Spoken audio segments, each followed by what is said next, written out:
presented by The Sound of Violence. AJ McKee is exactly the opposite. He will bring a grinding chain wrestling sort of game sometimes, but for the most part, he is trying to absolutely murk you with the biggest, coolest strike he can think of throwing at any given moment. Or the weirdest submission he can find in a scramble which was caused because he was previously doing the biggest, craziest strikes he could think of. He's insane. Do you think his father hates him? Do you think he's like for being so different? For being endlessly exciting. Do you think he's a massive disappointment to his boring father? Knowing something of AJ McKee, I think like the elder. Yeah. I think he would probably just. I don't think he has the self-awareness for it. I think he'd just be like, "Yep, chip off the old block, just like me." You're probably right. Too. You're probably right. He looks at his son and is sure they're doing the same thing.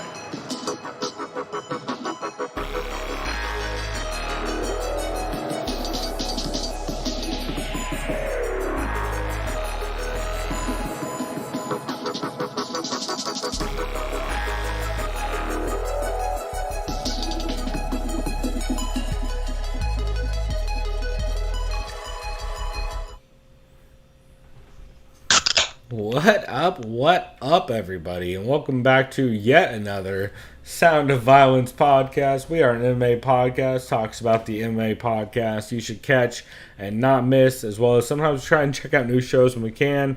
And really, we just aim to be a form of a mutual aid for the MMA podcast community. I am Pulver. I am here with COVID, aka the Cobra, and I am here with my co-host Chris Mandaffer. How's it going, man? It is going. Speaking of Cobra, I have the most. You did not. On yeah, you did. No. Is that the king? As far as no, I'm not drinking. Oh, damn it! No, I have a perfect koozie though. So the band, a friend of mine, he's a great guy. He's the band I took photos of about maybe 2 weeks ago. They performed at Sturgis, the infamous motorcycle rally. We talked about this last time, I think. So this is the best thing. I didn't know what his band's logo was until I got this koozie. It's the most appropriate thing. So here, if you could see this, is just what it says on this side, like Sturgis Tour Summer 2021. Right. Yeah. See that? So look at the fucking logo for his band. It's a fucking cobra, and their name is something contagious. I wish I could make this up. I got a t-shirt, too. Dude, you need to send that to Andrew Callahan's stat. That's amazing. That's very funny. So, yeah, I had to get this fucking koozie. Anyways, I should probably talk about which beer I'm... Yeah, why don't we talk about what beer... Or our Papa Vodka presents, Doug Stanhope presents, our super real, definitely not at all made up sponsors that definitely don't want to be associated with me drinking during COVID. Definitely the one I have, at least. What are you drinking on? So this is the beer I was drinking when you and I were watching something that we'll bring. Dan Tom in chat dropping the okay sign, so you know it's going to be a good show. God damn it. So this first beer that I was drinking when I was watching what we'll talk about later with you. I love you, Dan. Call it a commentary. Yeah. I've never found any cans of this brewery. They're an awesome brewery. They're from Tijuana, Mexico. Okay. I've heard. Insurgente. Oh, yeah. Insurgente. So I've heard about them. Called Juan Cordero. It's 5.5 ABV. 30 IBUs. It says Tijuana, Mexico, 2010. A street by the name of Juan Cordero witnesses the birth of a brewery and offers it a home. From this place, Insurgente has worked tirelessly to show the quality of talent that lies in Tijuana and Baja California. Juan Cordero is a shout out to our colleagues and neighbors that carry our hometown's name with pride. Brewed by Cerveceria Insurgente. It says, SADCB, San Diego, California. So I think they do have a location now. I think my brother told me that they actually have a location in Chula Vista now. I was going to say, I think I've seen some of their stuff as of very recently on Instagram moving up in Chula Vista, because there's some great Mexican breweries in Chula Vista, like or I should say, I don't know how to, like, what, that seems like Latinx breweries in Chula Vista is probably a better way to describe it. Because, like, places like Three Punks are, like, I mean, I love Three Punks because they are very much like what I would consider like a Latinx brewery. Although, I don't know, maybe that's just me being a fucking white dude. And speaking of being a white dude, big shouts to Dan Tom dropping in chat, throwing up the OK sign just to make fun of me. And throw up inappropriate signs in there.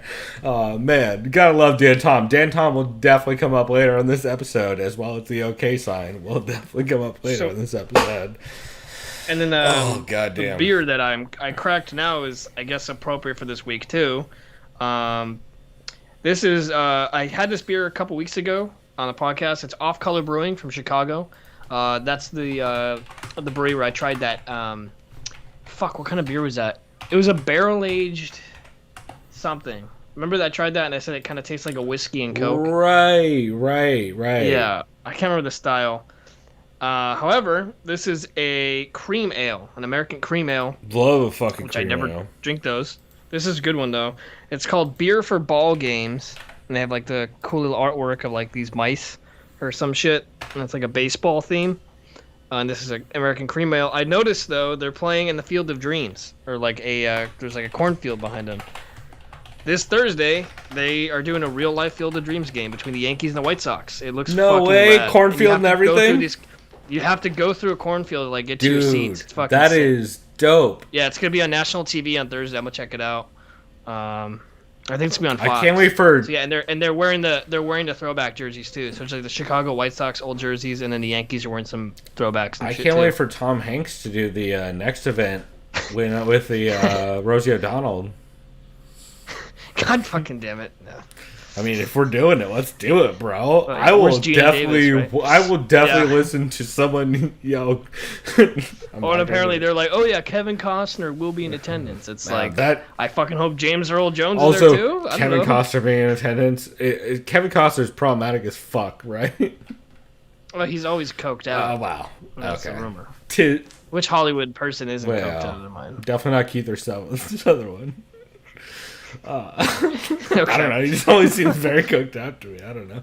That's just straight throwing shade for now. How about Bukowski?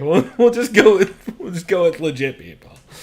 Anyway, Chris, we are already off topic. I guess I should get to the beer I'm drinking this week. I bet you guys could guess it since I've been making this joke since the pandemic has started.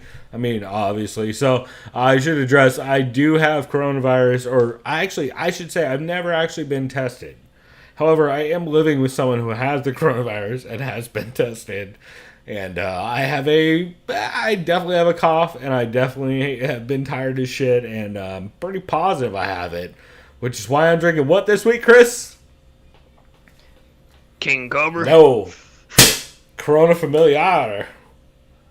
Oh, okay, Yeah. literally. Well, also because I've been playing a lot of GTA 5, and I'm just really about that family right now with all the all the goddamn with all the fast. Okay, I don't know. Fast and the Furious. I don't know references.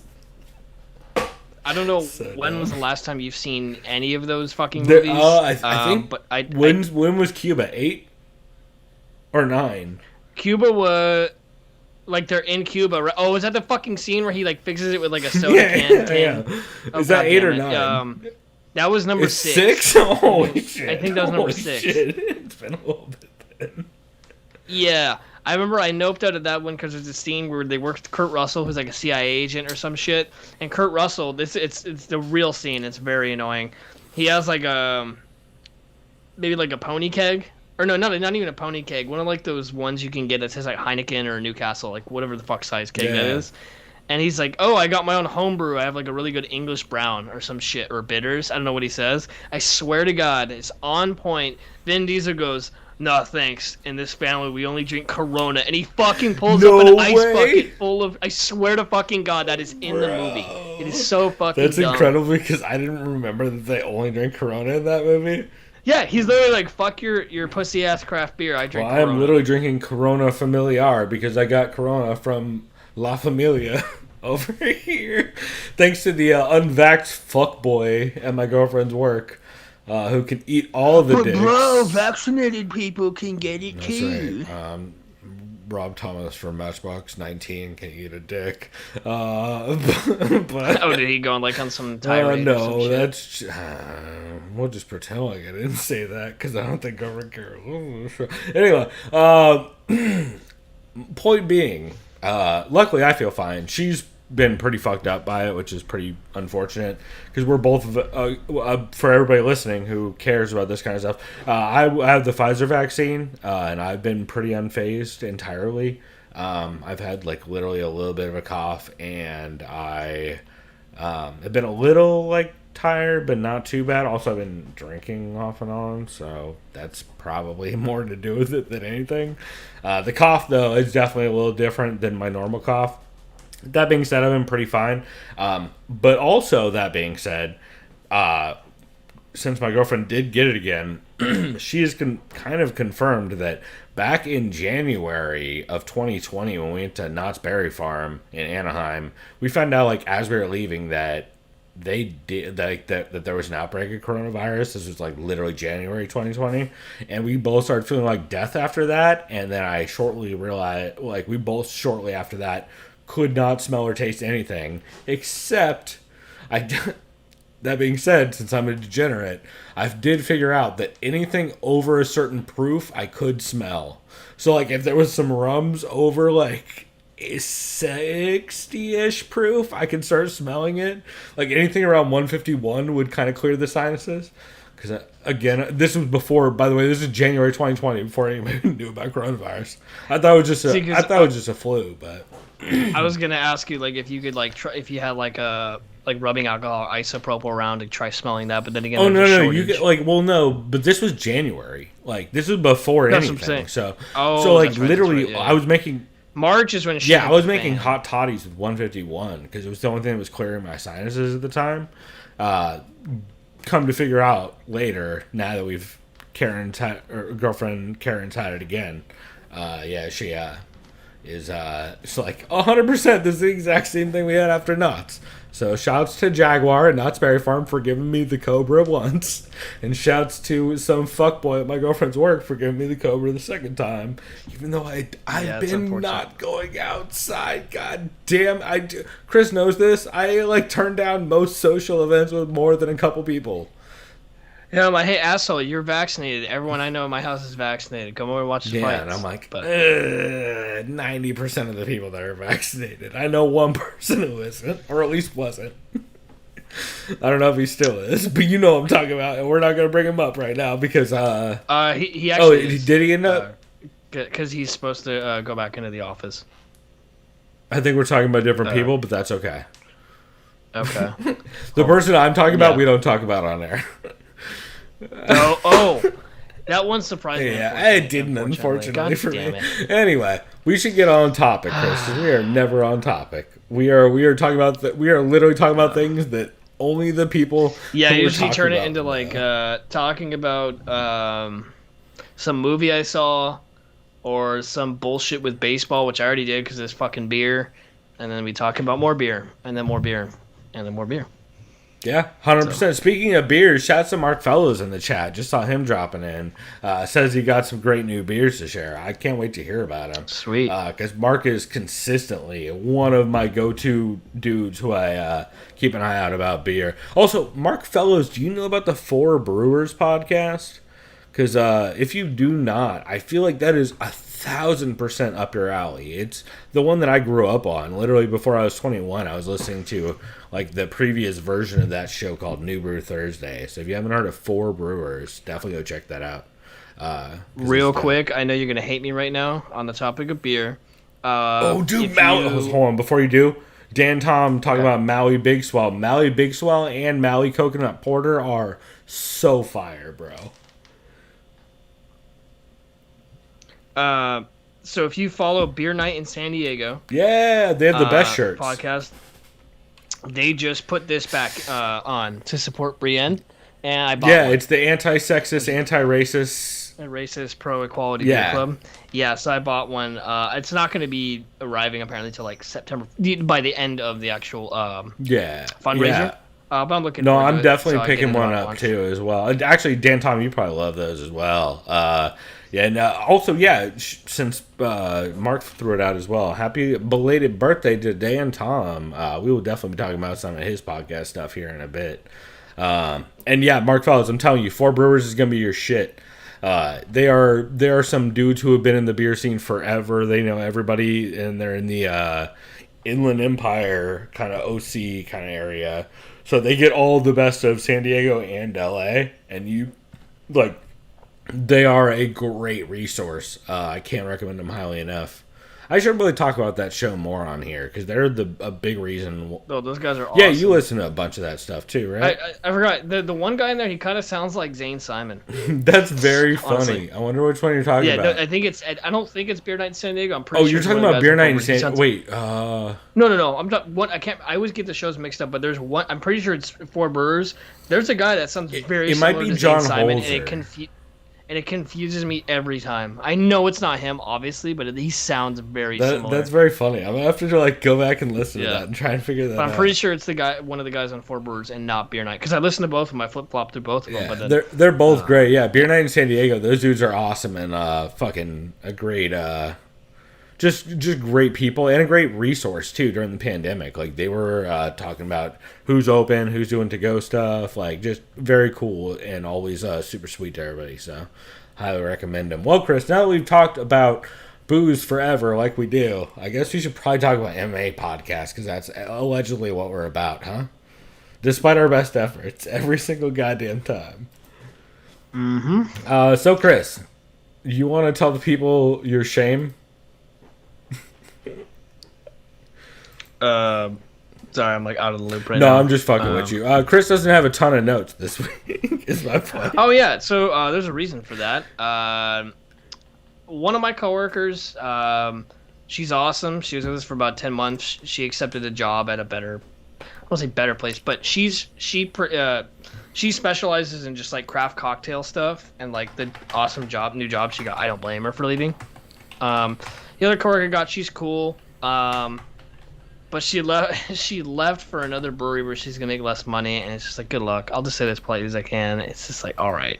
So I'm just in a situation where it's just me and one other person at the moment, and this is probably my last day off for a long time. Like, fuck. So yeah, if I seem stressed the fuck out, whenever we record next, that's why. Well, and that's also part of the reason. I mean, aside from me having the Cobra, why our recording schedule is still crazy. And that's why I wasn't able to listen to stuff. I'll just give you a clue. On Saturday night, I was closing at work. I found a way to watch the fight, is how I'll put it.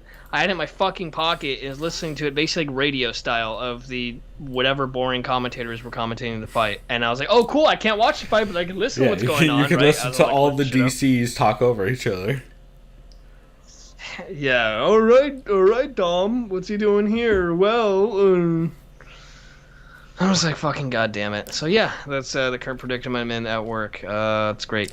Yeah. No, and it is what it is. Oh, so. And I had some weird old hippie guy who came to work via the coaster, bother people for money to buy him a beer. Then he berated me for not having cigarettes. He said, "You're a barkeep." I'm like, What I'm the not a fuck? barkeep, sir, Also, and I don't first off, smoke. that's not What year year is. Yeah, exactly. Yeah. Like, And then, dude, you couldn't pull that shit off the Blarney. What is that shit? Yeah. Oh, also, swear to God, as he's leaving, he asked me for directions to the coaster. I'm like, yeah, head east down here on Sereno Valley Road. The train station's there. You can't miss it. He goes, oh, okay. Well, I need you to call me an ambulance. Excuse me? Yeah, I need you to call me an ambulance. Why, sir? You look fine. I have 2 stress fractures in my leg. I'm like, God damn it, am I being punked right now? And he's like, yeah, I need you to call an ambulance. He's like, if you don't, and I'm like, I'm not going to do that. He's like, all right, well, you're done. Swear to God. He's like, you're done. I was like, what? And I'm like, yeah, you have a lawsuit now. He's like, you guys are done. You'll be hearing from my lawyer. And I said, I basically explained to him, you have no grounds to sue, dumbass. You know, you didn't hurt yourself here. You have no proof you did. So go fuck yourself. I said, good luck, buddy. I almost want to say, hey, you said you couldn't afford a beer and someone bought you But you beer, have a and now you can afford a lawyer? lawyer. Hey, asshole. Yeah. So yeah, that happened to me on the weekend too. It's been rad. Been dealing with some fun Yeah, folks. gotta love white people. Yeah, he was probably about early 60s. Weird, white guy. Chris. Weird that he was an old white guy. Weird. Oh, and I had another guy with wearing fucking like Matrix Morpheus glasses that are mirrored. I wish I was that's making this great. up. Long silver hair in a ponytail, a peace sign necklace. Was he vaccinated? No. He kept telling me how he wasn't vaccinated because he doesn't Well, trust he's it. because he's And I'm red like, pill, bro. and I told him right now, I was like, hey man, I can be really honest with you, but I'm gonna keep my mouth shut. And he got mad at that. Sounds about right. Yeah, it's Yeah. ironic how That's all the great. people who want to not get canceled don't like hearing. I almost trying to be like people- this. other Hey, people- don't be a pussy. Just get the vaccine. Like you're gonna die anyway. Like, yeah. It's like who cares? I don't give a fuck.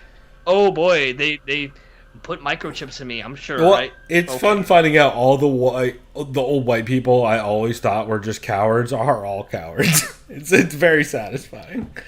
That being said, Mark saying in chat, Pulver couldn't find a bigger beer. They only sell the Familiar in the 30. 33, Yeah. Is it a 33?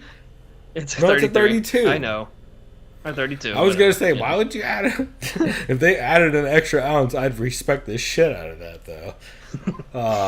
On that note, Chris, we should get off of this fucking topic, or else I'm just gonna talk about the Rona the entire goddamn episode. I've been inside for 7 days. Not that that's crazy for me, but also when I already mostly quarantine anyway, out of respect. To then have to quarantine 100% is brutal. So I'm in a weird headspace if you guys can't tell.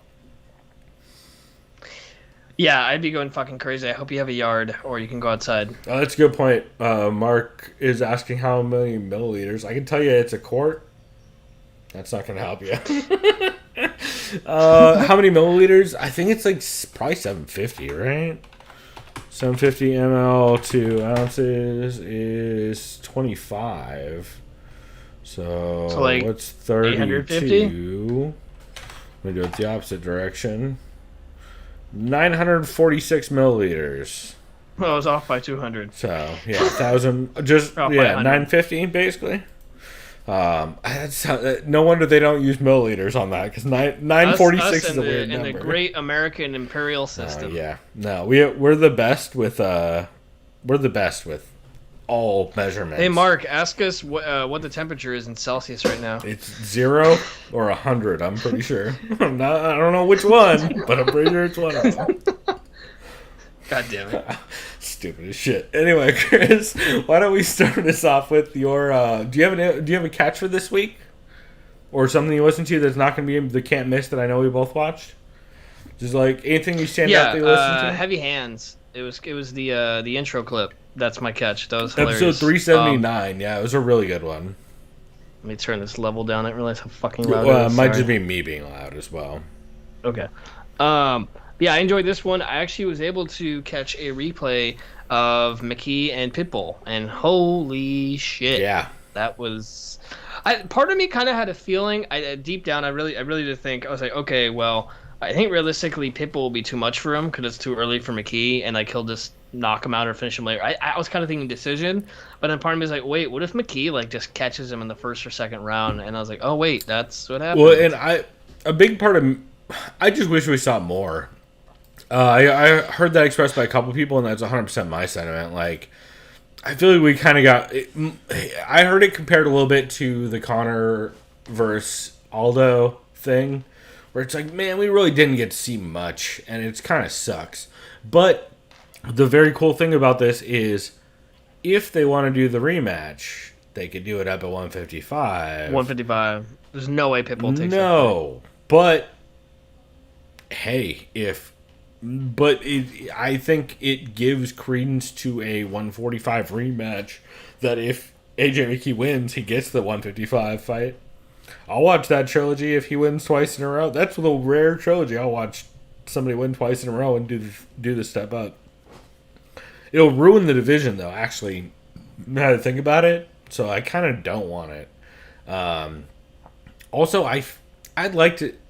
Yeah, actually, you know what? I like divisional parity and people moving forward more than I like fucking super fights. So, unless they're going to do it again at 145, I think probably it's time to move on. So my question to you is: does Scott Coker have any plans for any more Grand I'm Prix? sure. Or is That dude loves kind of on ice? tournaments. He loves tournaments. And this one worked out great. they didn't have a bantamweight one, right? Didn't Sergio Pettis just straight up beat what's his face, Juan Archuleta? Like in just a straight up fight. Was it? They did have a tournament. Was it 25 or was it 35 or was it 55 that they had the tournament at?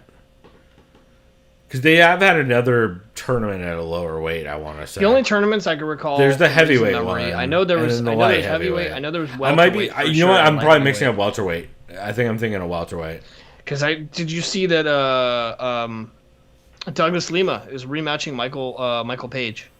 Yeah. Which is like, I don't know what to think about that. I mean, that. it's Bellator matchmaking. Shouts out to the fucking prelims on this. And I always forget card. Michael Page is like fucking 35, which still confuses me. I mean, he's been fighting.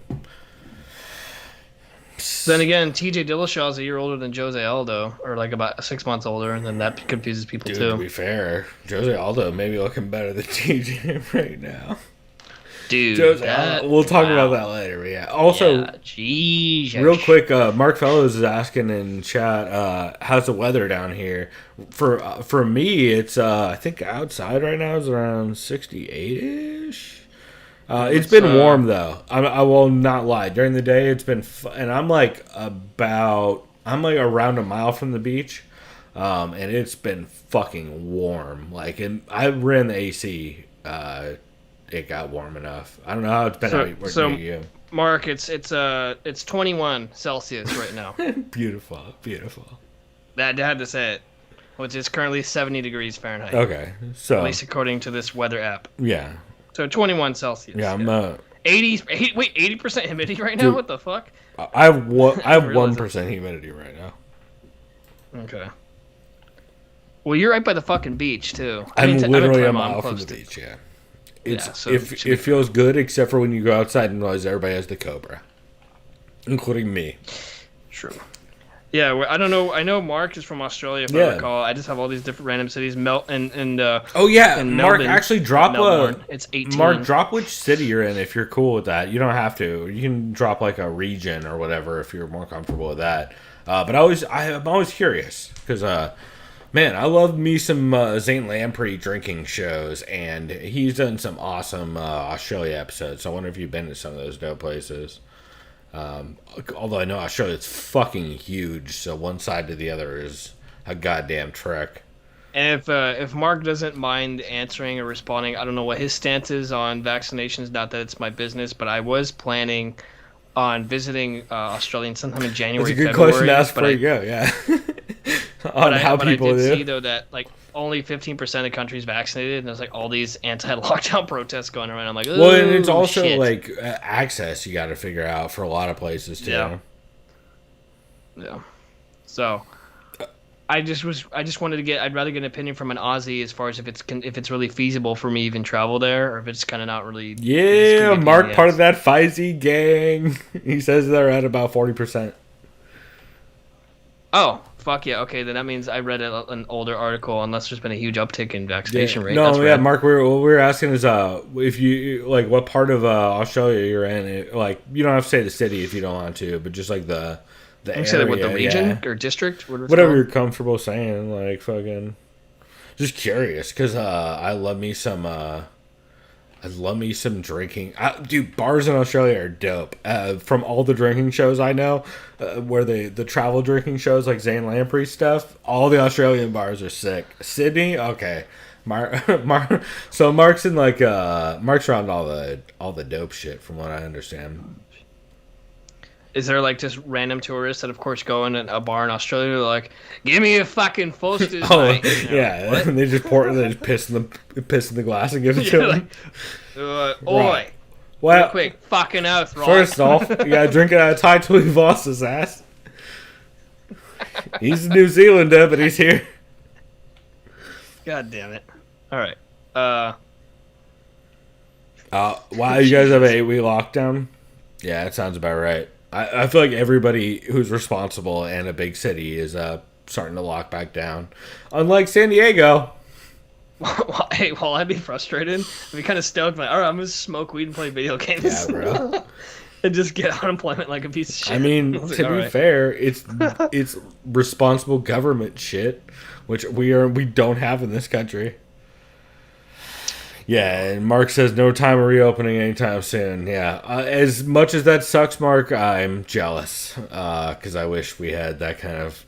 My girlfriend would not be bringing home COVID if that was the situation, and I would not be fucking drinking a goddamn. I'd be drinking a good beer instead of a Corona on this episode. Is everyone just fucking buying all the toilet paper like they do in the United States? God. Because they're all We need to smart, get okay. instead We of need to buying keep food. moving, Chris. We are just circling. Well, to be fair, you do have Cobra, so this is kind of a. It's gonna be a Cobra Cobra heavy episode. Shouts to Andrew McCallahan. Is that his name?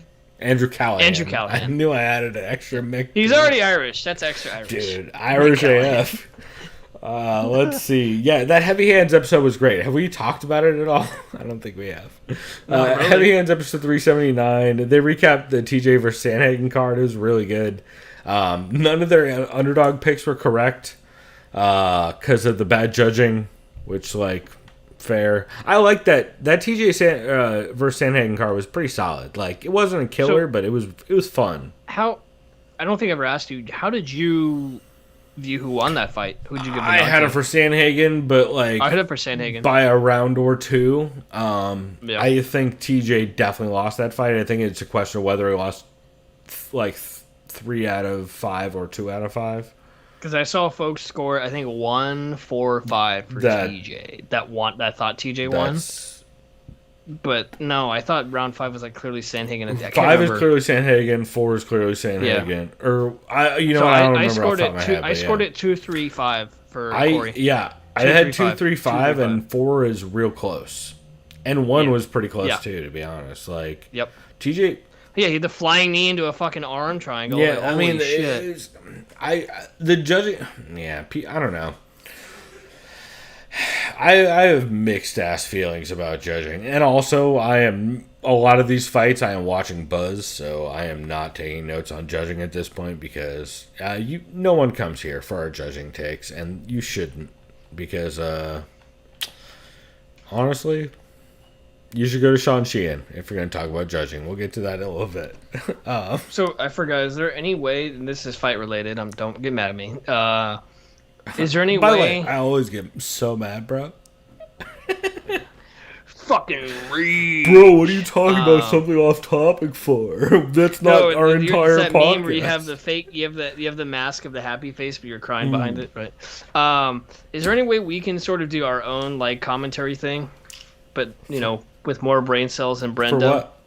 For like a live show? Just any fight card. If we want to do like Any a fight live card. stream. And then basically, I think what we would do is like after each match or fight, whatever you want to call it, happens, that we give us our blind scores as far as like, oh, well, I just watched this fight. Here's how I thought the fight went. And then like, depends on how you want to do it. Like we could do it live, or we could do it. Yeah, we could do a live stream for a card, or. I think that'd be fun. I think you and I would have fun doing that. I mean, as far as like our shitty attempt at judging. Oh, too. you mean Really after the fact or live at the time?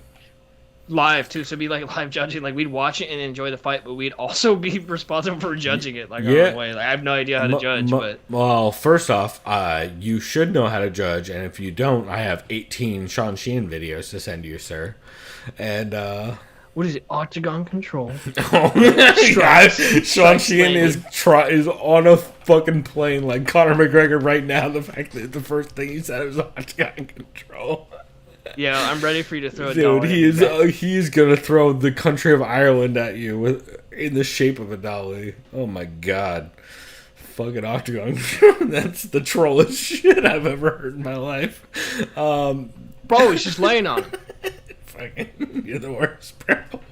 No, 100%. We should do a lot. Like, you have to have a Saturday off, or we have to do it for a card that's on a Saturday. But yeah, well, 100%. Oh yeah, I never had Saturdays off. Heard. That's the other problem. Yeah, but fuck it, I quit my job. Dude, you're not the only person close. Luckily, my job is in the medical industry, and that's the only reason I haven't. But it's a tough time out there right now.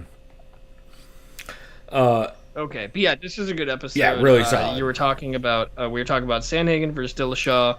Fantastic fight. I know Dillashaw got the nod. I know he's, I think, recovering. I think he just had knee surgery.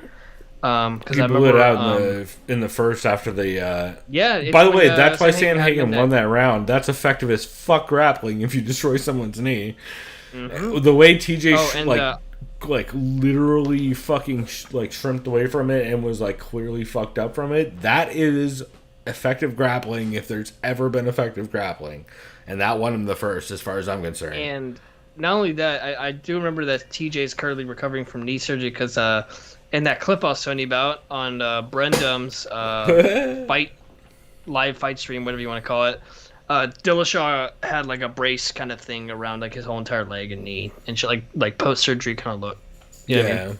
When he was sitting. So, yeah, I caught that too. Where he's, I think he's probably he might be pre-surgery, but one or the other. Also, as he's ignoring everything that's going on, is like, I just want to watch the fights, which was also hilarious. Yeah. Well, to be fair, if I was having to hear, I mean, that shit sounded like. Who's the fucking douchebag with the long hair that looks like Steven Tyler if he didn't look old as shit and worked out but still look like an asshole? Yeah, bro. That guy looks insufferable. Oh my god, Holy he's the fuck. worst. The I don't even know who that guy is, but he looks really fucking He is annoying. a Brian Cowan, Sam Tripoli, Brennan Schaub, like Patreon hanger-on. So it's not even a triumvirate of. He was a shit co-host people, it's with four. with Brian when Brian was very coked out and doing like weird Patreon episodes, if I remember right. Or allegedly coked out. I mean, do I have to say allegedly about the fucking Sam Tripoli and Brian Cowan at this point? Jesus Christ. Dude, they literally said on air they loved him. Really? They loved well, I Coke. mean, in the past. they said that. Yeah. But I don't know that they say past. they're doing it on air. They just sound as fuck like it. Anyway, we should give zero airtime to those idiots. What we should talk more about is how good the Heavy Hands episode was, which we mostly got to. The hilarious jokes about also that Connor made about AJ McKee being a massive disappointment to his father and all that because he's so entertaining, and obviously AJ McKee Sr. is not a Even fan. Antonio is like, but that's me. Yeah, it's just very, it's like very much it's a good succinct reason why that show is so much fun, because they not only know a fuck ton about the sport, but they make like, they're not afraid to make a lighthearted joke yeah, come on, like if you listen to that and you actually get mad, then like, I don't know, really, what are you mad about, you know? So I thought that was a lot of fun. They also talk about Kyler Phillips just trying so hard for a meme KO that he lost. Yeah, that was like almost an anti-Sean O'Malley thing. Yeah, that, like, very he tried much. to do like that kind of. Yeah, you just refuse to jab like an adult. Yeah, that fight was fucking wild. I thought, what's his thing? Howlian Pipe? No, I believe so. He basically almost got Paiva, finished. Yeah, he almost got finished in the second round. Yeah, and it should have been a 10-8 to be fair, but yeah, it was rough. Anyway, some more. I have a bunch more catches. You want me to start running through these because we need to keep moving.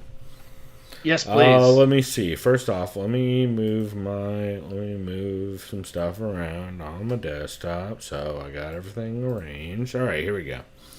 Also, Mark Fellows hyped about a TSOV watch along. It's been a while since we've done like a commentary thing, and we had never done anything live. So yeah, we'll have to do that. Maybe you know what? Maybe we'll do a watch along, and maybe we'll also do a movie commentary live one of these days.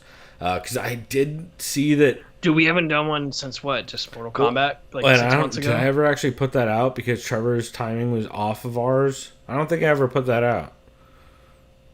Because Trevor's like, I have to fucking do so much. You know what? And it's on a different computer. I am the. No, Trevor. It was G6. I was with us, not Trevor.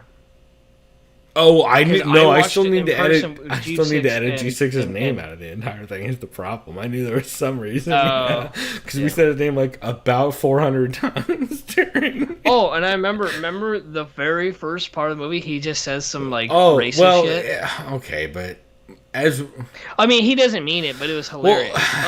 when you say it like that, it sounds way worse than it was. It was a very okay. Stereotypical shit is what he Well, did. no, it was a hilarious. dumb. It was Timing. a dumb joke, but I don't remember. To be honest, I don't remember what it was. I don't. Maybe that's why I remember didn't- distinctively. Okay, let's not talk about it because maybe I'm that's why not. we didn't put out that episode. I haven't gone back and listened to it, and I don't know that I will. Now that you mention it. That being said, Jesus Christ, Chris, great segue. let's, you know what? We're just going to go 100% a different direction. Chris, did you see the World MMA Awards? No, because I'm assuming it's just as far as journalism, like journalistic stuff. Well, this is like the one that just they put out every year for like best programming, best journalist. Is this the one Ariel wins yeah, every it's year? the one Ariel wins every year.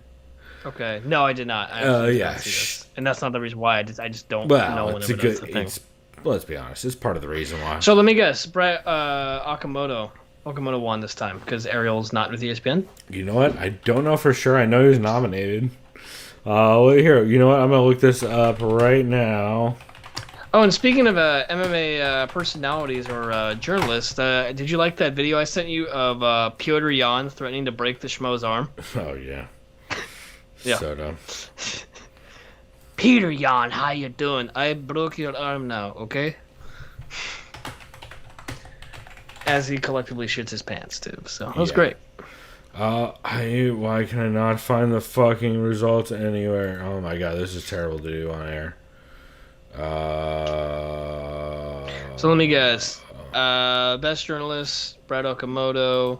Yeah, it's all the fighter. It's the worst. Yeah, keep going. You're right about everything. Fighter of the year. I don't know. Habib. I don't know if they have that in there. If this is just journalist stuff. No. It's. Let me put it this way. Here's why I bring this up. Is because Severe MMA, Shawnee Podcasts, on their Patreon Premium, they did a World MMA Awards 2021 episode, and it's so fucking good. He talks about the awards happening in July for some fucking reason. I don't know why you do an award show in July if it's not UFC affiliated, other than the fact that it's on International Fight Week. Something Shawnee brings up. Yeah, that's a good point. It's a yearly award show. Why would you do it Not then? half year. Like, also, anyone who celebrates half Christmas can go fuck themselves, too. That's what that shit reminds me of. Literal hot take from Chris. What is this, Ed and Eddie? Hey. I mean, that show was great. Sarah! I can't believe I could just pull that song out of my ass right now. That's great. Start Ba-da-da-ba. Wait, no, that's Hey Arnold. I'm now realizing I'm doing the Hey Arnold theme. Ba-da-da-ba. Moving football head. Dude, I don't even remember that. I mean, if I saw the video, I'd remember the hand. I remember. Well, Ed, Ed and Eddie also had a jazz song to it, though. It's because Ed, Ed and Eddie. It's a bunch of whistling. Yeah. It's very similar, actually. I'm now realizing. Anyway, this is not an Ed, Ed and Eddie or Nickelodeon podcast. Oh, even though real it's a quick, Cartoon to go Network. off topic for the 1000th time. That's what we do. I was on my. I mean, I have to say it. I was on HBO, right? And I was looking up. They have a bunch of old-timey Looney Tunes bullshit. And I was like, okay, let me pick a random episode. There's one with Foghorn Leghorn from 1966 when it originally aired, where he tries to literally kill the new male rooster baby, because he doesn't want to be, he doesn't want it to become the alpha, and he makes a terrible joke. He ties up a shotgun with a piece of corn on the cob, and he wants the young rooster to pull it and shoot himself in the head, and he goes. He's like, this boy doesn't know what he's in for, and he thinks the Mexican border pays rent. I'm like, oh no. I was like, oh. Yeah, if you watch any old cartoons past 19, but actually I can actually demarcate it. It's anything Felix the Cat. No, not Felix the Cat. That's the wrong one. Fritz the Cat. It's anything before Fritz the Cat is Fritz the Cat and forward is racist cartoons. Fritz the Cat and after is questionably racist cartoons until I don't know. Now? Yeah. It's bad. Yeah. Go watch that one cat have orgies and say real sus stuff. It's a bad time.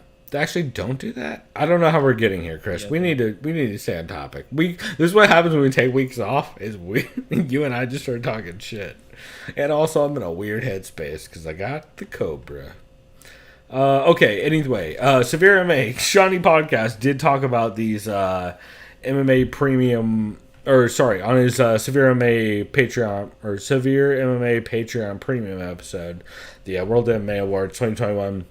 He basically went through the awards and why it's just weird in general. Stuff like Mackenzie Dern being nominated just to get the awards attention. And just the awards in general, not really just feeling sporting. Like Herb Dean was nominated as best ref. Wait, was this the same award show where they didn't even nominate the guy? I fucking wish I remember his name. The guy who did the piece on Spencer. Yeah, what's his name? The Fisher King guy. What's his name? I tweeted about this. You're right. It's Oh, his last name was fuck. It's not Machado. No, I know exactly. We tweeted about it. It starts with an M. Steven Morocco. Morocco, thank you. Yeah, he wasn't nominated for any. It's like, Yeah, why? no, it was the why. best piece in the sport by far that year. Yeah, we know why he wasn't nominated. It goes against Dane's narrative. It goes against. It hurts the UFC's money, is because it's a story about head trauma, and they can't have that. Yeah, remember when the NFL tried to tell everyone don't go see the movie Concussion? Yeah. They're like, CTE isn't real, bro. Dude, the nominees for best analysts were a bunch of fucking commentators. They're not even analysts. Like Sean Really? Zero analysts. Like it was like Joe Rogan and shit like that. Oh, great. Yeah, or like Dom Cruise in DC and shit like that, where it's like, even Sean on this was just saying like, how do you not talk about guys like Dan Tom or Jack Slack, who are like literally the people analyzing the sport? Like Dan Tom's even with a big outlet. How do you not at least acknowledge him as being an analyst in the sport? Like. It's just embarrassing. Like, also, best programming, we tweeted about, because it's just fucking a bunch of Dana White products, and then Joe Rogan and fucking Morning Combat, which fucking Morning Combat will come up later. Yeah, I promise you, Morning Combat will come up later. Hey, bro, we just got vasectomies. Yeah, no. This is how I hold up the number 3 all the time, bro. Fucking So, lazy. That means it's a German 3? It's definitely not a Nazi 3. But you know what I'm talking about, though, right? No, yeah. That's Inglourious Bastards, yeah. It's not a better reference for them, you know what I mean? That's all upsetting. All of it is so upsetting. I hate everyone and everything. Yeah. Also, just remember, if anyone accuses you of having any Nazis in your program, just reference vasectomy and you're good. Well, yeah. Luckily, all my German family was over here by the time the war started. But fucking still don't necessarily think some of them weren't Nazis. Shouts out to old white German dudes who can play piano. AKA my grandpa. Let's see. One of the other thing, the Mac Life was nominated for Media Source of the Year. All right. Well, my time's been great with you guys. I'm gonna get going, dude. I'm just gonna wrap it up. We're just allowing. Sorry, say it one more time. Sorry. Let me clarify further. A fighter run outlet was nominated for outlet of the year. Yeah. Also, Akamoto, of course, was nominated for journalist of the year because he says what they want, and also fun fact, Chris. Guess how many of the journalists of the year nominees said anything negative about COVID ever? I mean, it's got to be 0. Because that's why they're nominated. Yeah. So, those awards can go fuck themselves. And big shouts to Shawnee Podcast for putting out that episode because shit needs to be said. And apologies for fucking lagging through half of that since we are all over the place this week. But, you know, I'm going to blame the Cobra. Let's see. Speaking of which, Best Camp of My Life, episode 41, was fucking awesome. I say speaking of which because Fernanda Prates had on Esther Lynn, who just got to recently shoot her an MMA card for the first time since March 2020, since she shot the Bellator McKee versus Pitbull card. It's because it was like right down the street from her. So it was it's an awesome episode. I mean, you figure Esther Lynn and Fran Proches talking is an awesome episode. Any way you split it, their last episode of I think that was actually on the previous show on but yeah, fucking loved it. And they talk about everything from like just their time off and stuff they've been up to, things they've gotten into. Esther not being done with MMA and not being done with MMA photography, but not just wanting to do that regular like week to week beat anymore. And as well as she talks a little bit about, or they both talk a little bit about, I mean, everything from Strickland's insane post-fight press conference and all the fact that somehow in this sport, white dudes get away with being quote-unquote confident a lot more than other people. Mm-hmm. Shocking, Chris. I wonder why. Couldn't tell you. Yeah, it's definitely... Definitely just because they're more qualified. Yeah, it's they fit the mold better, right? What are those shitty racist job recruiters say? Yeah. Just like fucking, I don't know, any of the white dudes. Colby Covington, I guess, is the one. Yeah. I mean, if we're just I don't mind throwing that name out there as a shitty mold for the exact person we're talking about. Anyway, Chris, before I get to my other two catches, do you have any other catches for this week other than the big one we're going to talk about?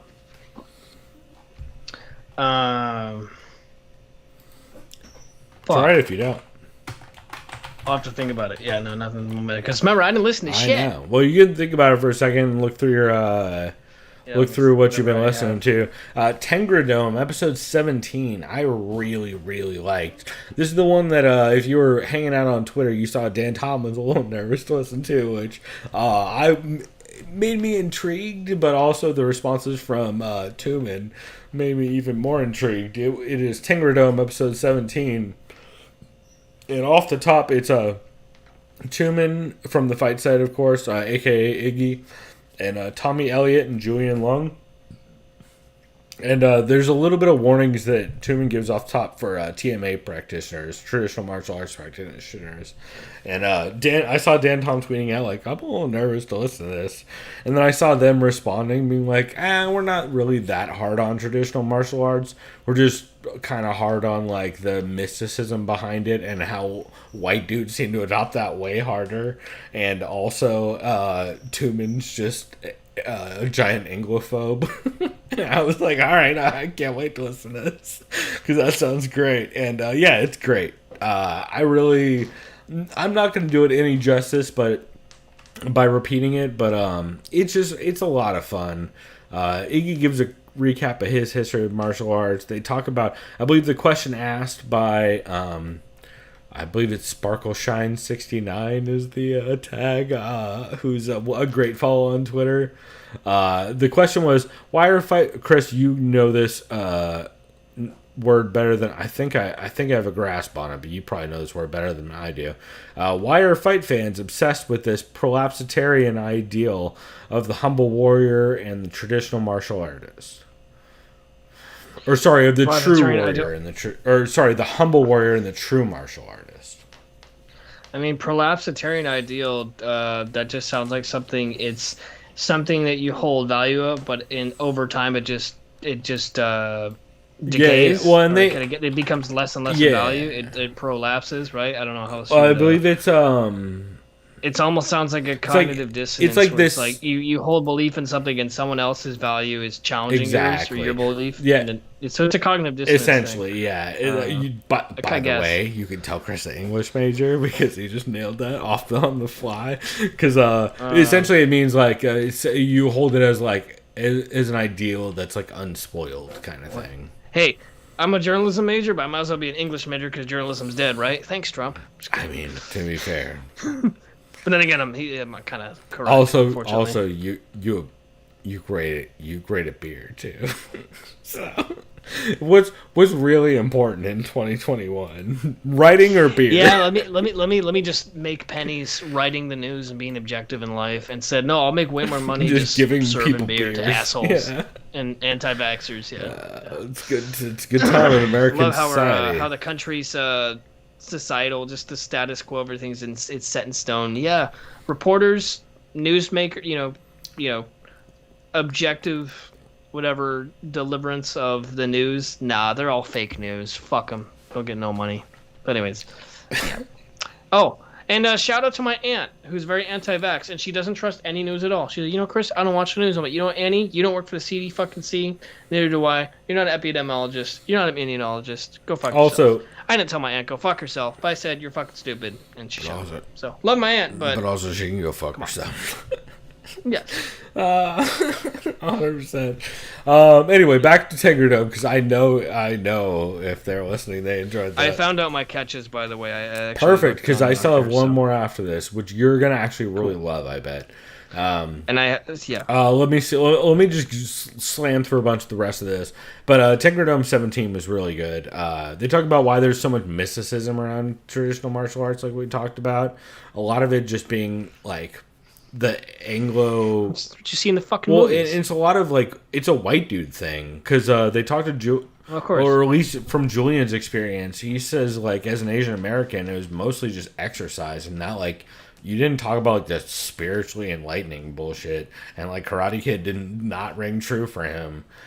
He was just like a white dude thing or a guayalo thing, as they would say, and I forget if it's Cantonese or I can't remember the other one off the top of my head. I just heard him say it. It's Yeah. gonna fuck me up. Couldn't tell you. It's Cantonese or Mandarin. I can't remember which one. I mean, I know Mandarin's traditional Chinese language, Right. and Cantonese is No, like I- if you're in southern China. I know or like guayalo Hong Kong, is right? kind of like a somewhat slang, but I don't remember from which one. But yeah, it's like one of those things where it's like it's interesting hearing them talk about it from as like a white dude who didn't like. I always hated traditional martial arts. Like my little brother did a bunch of traditional martial arts. I always found that shit cheesy and it, like I was exposed to religion too early at a young age to where I was like, oh, you're all con men. Like, you just say what people want to hear. And then, but I think that's me being hashtag Team Spectrum. It's like, I very quickly, it was like, oh, you just want money, bro. And then I very quickly, with, like, martial arts, was like, oh, you sound like preachers, bro. And so, like, I just never got into that shit. But my brother did, like, a bunch of traditional martial arts and stuff. You know what's funny? One of my best friends, Jorge, who you've met, I'm pretty Yeah, sure. yeah. He growing up, he did the White Dragon martial arts right there in Claremont. My brother did the same thing. Like, I wasn't shitting on him for doing, but that's cool, man. It teaches you like you get It's like discipline. It can help you like it's meditate. not and Kempo, stuff. but it was like Yeah. a lot of forms and then like a little bit of Yeah, like but fucking. I remember we were in the backyard, and I'm like, you know what White Dragon doesn't train you for? Basic entries and grappling. I'm limited with my knowledge But of I wrestling. know I can hit his double leg. I single legged him and chain wrestled him to the ground. He couldn't do anything about it, and he was just like, dude, how'd you do that? I'm like, let me show you. And so he's like, thank I you. definitely fucked my brother up a couple times when he started getting mouthy It's kinda just by like tossing him. Yeah, And Jorge's a get bigger. He's bigger than me. He's like 5'10". yeah, but you hit Like, you hit a but takedown. I was just showing him like I did it so fast and he had no reaction. I'm like, dude, that's cool and all that you learn. But all you're that, also you, like, training you in need a to know parking grappling. lot on concrete. I know for a fact. So, really, Yeah, and waving shit yeah, around. waving and- sticks around. Shit, like. in front of the Bank of America on Balboa. All right. Exactly, bro. That motherfucker was also used to be a trainer at that place. Was on pills and used to live across the street from me. How about that? Oh, jeez. So that was my exposure Let me to get to- traditional martial arts. Anyway, yeah, a lot more like just talk in general on this episode though about just kind of like what is actual like the differences and the gaps between traditional martial arts being an actual thing and like what causes like things like mysticism masking just like some of the violence behind martial arts and that kind of discussion. So I just found it very interesting because discussions you don't really hear a lot in the MMA community. You hear more in like the more like TMA community. or like from a Jack Slack. I had like some of these discussions, but it was very cool hearing dudes from, excuse me, different disciplines talking about that. So I feel like it's only appropriate that I burp while I wrap up this Tingerdome episode. Shouts to Iggy. So, just my final thought on the mysticism behind certain martial arts or traditional martial arts. If you like very dark comedies, or you just like Danny McBride and Eastbound and Down, watch one of his first movies. Yep. Yeah, it's a lot of fun. Yes. Also, I knew you would know that. Shouts to the old Man Show bit that Adam Carolla did that is almost Foot Fist Way. Dude, you know what's funny? I remember always seeing that show on. I guess that show has some very high points and some very bad. The only thing I remember is was it a sketch comedy show as far as skits or no? I can't remember. No, because the only thing I remember as a kid off the top of my head is just like some hot chick bouncing on a trampoline, but that's about it. And then you see like Joe Rogan wasn't on the show, was he? Oh, you're talking about season 2, bro, or you're talking about the reboot, bro? After Adam Carolla and Jimmy left, when it was fucking Joe Rogan and Doug Stanhope for a season. That is, you know what, bro? We have to do a commentary for that season. Yeah, because dude, I just remember. Oh my god, Spike, Chris! right? Yes, yeah, Yeah. No, Comedy Central probably. It was on Comedy. Yeah, I just remember the seeing X reruns Factor of it or the X Show or something like that was on Spike. It was like their version of it, which was like, I almost said Brian Regan, but it definitely was not Brian Regan. But dude, we all 100% have to do a commentary for the one season of the Joe Rogan Doug Stanhope I remember episode. the one show that was on Comedy Central when I was in middle school, and only one kid. He wasn't like a friend of mine, but he kept telling everyone else, "You guys gotta watch the show. It's great. It's called Mind of Mencia," and everyone's like, "That show sucks." Yeah. Sorry, dude, that show's fucking terrible. And he's like, "Bro, you don't get it." I'm like, "No, we get it. It sucks." Yeah, my god, Man Show was not on Spike. Hey, Abid. Well, maybe no, it wasn't. No, it wasn't because it was Spike, fucking. Right? No, it was definitely on. You guys are thinking of the X Show, which was like the shitty remake. Because Adam Carolla and Doug Stanhope, like fucking Andy Andrews worked at the fucking studios, and he passed out on the Raven Simone set for It's So Raven one time. Oh god. I'm guarantee you it's Comedy Central. unless just. I'm pretty sure Man Show wasn't on there. That was the Mansers or the X Show, it was some dumb shit like that. Anyway, we should not talk about this anymore because Man Show aired from 1999 to 2004 on Comedy Central. Yeah. Also, it's gonna be horrible to rewatch. I know for a fact there's a couple of bits on there that are. Oh, Jimmy fucking Kimmel. That's right. Originally it was Adam and Jimmy Kimmel, the OG show. Yeah. But then it was Doug Stanhope and Rogan on the return, and it was fucking bad, bro. Well, I don't know that it was bad. I just know everybody hated it, and that I know Joey Diaz gets his dick out a couple times. I know Andy Andrus was a writer on it, but he kept getting hammered and passing out on the Raven Simone set. I know fucking they got shut down because they did a bunch of transphobic stuff. It's probably really bad in retrospect, but I kind of am very curious because oh man, I'm remembering Doug Stanhope and Andy Andrews stories that on their podcast that I cannot repeat. So we should move on. Okay. But yeah. Anyway, that was a weird fucking. We are so off the rails this week. I can tell. I apologize. Let me go ahead and name the fucking catch I had. One of them was, and I don't really remember too many notes about it. To be honest, it was co-main event 462. It was after McKee submitted Pitbull. They were just talking about the whole topic was can AJ McKee really become a star if he stays in Bellator? Or does he have to try to get recruited and get paid less by Dana? Essentially. And then my last. Well, they also on that 462 episode they talk a little bit about the UFC and Bellator cards, and they also talk about whether with the cards going back to back like that, whether the UFC can sustainably put on just quote unquote just some fights to contain to make money when like Bellator put on a way better card. Yeah, you can't even dispute that. They did.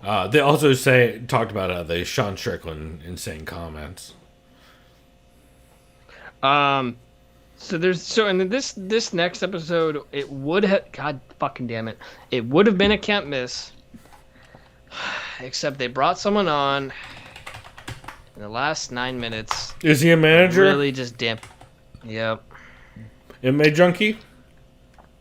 Nope. John Morgan? This was Hot Boxing with Mike Tyson, co-hosted by Henry Cejudo, who's fine. He's great because he's not in character. He just chills. Yeah, but his fuckboy manager, who's a giant child and needs attention. But his fuckboy, and Habib Nurmagomedov was fantastic. He was the guest, but his fuckboy manager was on for the last 9 minutes. I was like, God damn it! It just killed the vibe. Yeah, you know what? That's our Chris. I hate to break it to you. That's our first skip in a long time.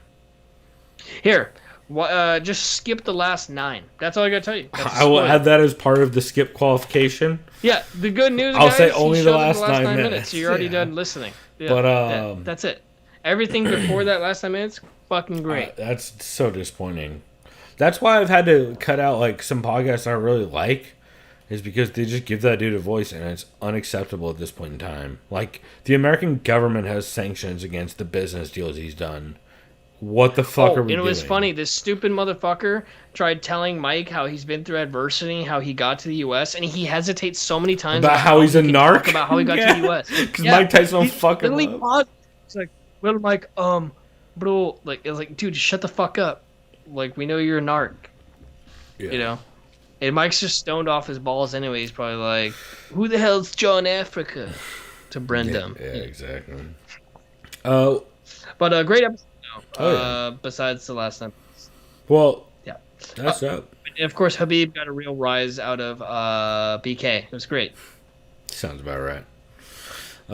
Lastly, for my catches, Chris, I listened to Inside the Hexagon, episode 56. We've talked about this show in the past. I don't know if you remember. This is the show that covers old Strikeforce events, generally. Okay. And it's hosted by Phil Lanades, or Lanades. I feel like I fuck his name up every time. I apologize, Phil. But he had Rob Hyder, the project leader for EA Sports MMA. Phil Lanades. I think that's it. I think I got it. I hope I'm not fucking that up still. But he had Rob Hyder on, who is the project leader for EA Sports MMA. I remember that game. Never played it. Great game. Never played it. Dope. Also, good news. PS3 emulation is now much better than it used to be.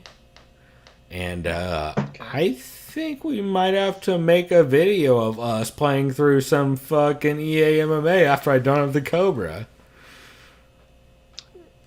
If not that, I think I still have an Xbox 360 somewhere. We could screen cap it that way, but I'm just saying, the emulator. The emulator, from what I've heard for PS3s, works real fucking good. And so we could do that, and that would be pretty tight. Like, I'd be down. I feel like we need to bang it out as Fedor and Randy 100%. So I forgot. Is ESPN MMA, is it Bellator and Strikeforce, guys? EA I remember, MMA. Or EMA, excuse me, EA MMA. That's Bellator and Strikeforce. There's no UFC It's fighters, like, right? it's a weird no UFC. Well, only Randy.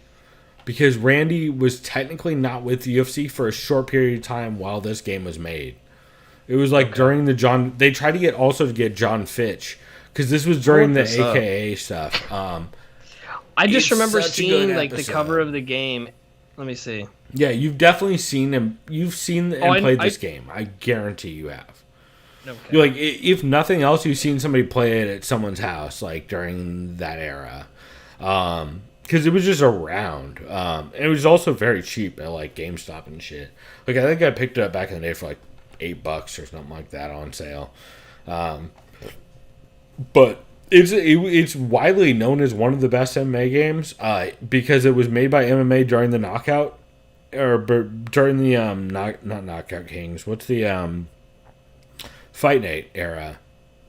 Because it was like literally the Fight Night era of EA. It came out around the same time as Fight Night Champion, which was an Yeah, amazing well, game. like, they were using the same striking system and shit, but they also had grappling. Yeah, Fight Night Champion. My favorite part about that was, remember when you can go on EA Sports games and like put your own picture and then No, they download did. in They the had all face? that shit for Out this of too. all yeah. the EA games, I don't know how they did it, but Fight Night Champion had the best one. Like it actually looked like the person you were doing this. Yeah, thing on. they did a bunch of that stuff on here too. So yeah, it's just widely known as like if you played MMA games back in the era, that was known for a long time. Oh yeah, I remember Yes, this cover. It's you Fedor 100. and Yes, Randy. you 100% That's remember hilarious. this I've game, seen yeah. this. Yeah, it was like the shitty looking full throttle fucking Yeah. tap out looking 100%, bro. Strike Force is fuck. Yeah. Yeah, WC Strike Force vibes for sure. Yeah, it was released in October of 2010. Yeah, and so they damn. talk about how it got greenlit in 07, and a big part of that was the CEO of EA trains BJJ with the Gracies. So like he was already interested, and EA they talk about EA and Dana White having a bunch of drama, and that's why they didn't go with Dana White, because they basically like separated themselves from Dana, or like we don't really want to deal with this fucking dude. And then one of the Yeah, I'm looking at it right now. There's an article. There's a little portion on Wikipedia. UFC controversy. Great. Well, and so essentially, turns out a bunch of dudes were friends with guys like Scott Coker or Boss Rutan or Frank Shamrock and Big John. And so they all started working together. And like guys like Dennis Kang were doing So listen mocap to and this. all that. Dana White. Yeah. He warned fighters, if you intend to be in this game, you won't be with the UFC. And it says former UFC heavyweight champions Tim Sylvia and Andrei Arlovsky, as well as Frank Trin and Vladimir Matyushenko were all in Yep. the game. Yeah. And Randy Randy Couture. Couture, yeah. And he actually, they do, what's his face? Rob confirms it in the interview as well, that like Dana was saying that shit at the time. Yeah, it's got really good reviews or decent Yeah, reviews. like 8. Average score like 7, 8 out of 10. well, yeah, and that's a very good score for a video game. The only problem is they didn't sell nearly they sold like a third of what the UFC game sold, which is fucking rough. But yeah, it's awesome to hear, and I highly recommend listening to it. Like if you were all into the EA MMA game back in the day, this Phil Entities and Rob Hyder have an awesome episode talking about it, and you will be very hyped on it. Inside the Hexagon, episode 56. Also, I need to send this to Rob. Need to send this to Danielle Riendo when we're done, because I bet she would really dig that episode. Okay, I'll write myself a note. Wait, real quick. Here's heavyweight fighters in the game: Fedor, Fabricio Verdum, Josh Barnett, Alistair Overeem, Brett Rogers, Andrei Arlovsky, Tim Sylvia, Gert Badesha, Jeff Monson, Hidehiko Yoshida, Bobby Lashley's in the game, Bob Sapp, yeah. Don Fry, Herschel Walker's DLC. That's Keep going, hilarious. keep going. There's a ton. John McCarthy's a playable fighter in the game.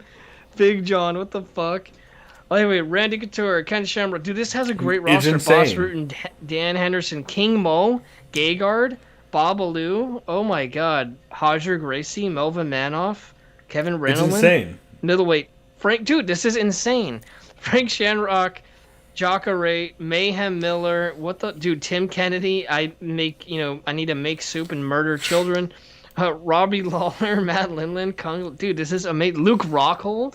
Yeah, it's one of the most. Jake Shields, Nick Diaz, dude, I need to play this game. It's the most insane roster maybe Pat ever. Milicic, Jay Heron, Frank Trigg, Tyron Woodley, dude, this is Yeah. amazing. Joe Riggs, Lyman Good, Nick Thompson, Gilbert Melendez, Shinya Aoki, Eddie Alvarez, oh my god, Josh Thompson. And to be fair, I'm kind of just naming off the people I know. Takanori Gomi, Billy Evangelista, Cyborg. Cyborg, yeah, that's Cyborg, that's right.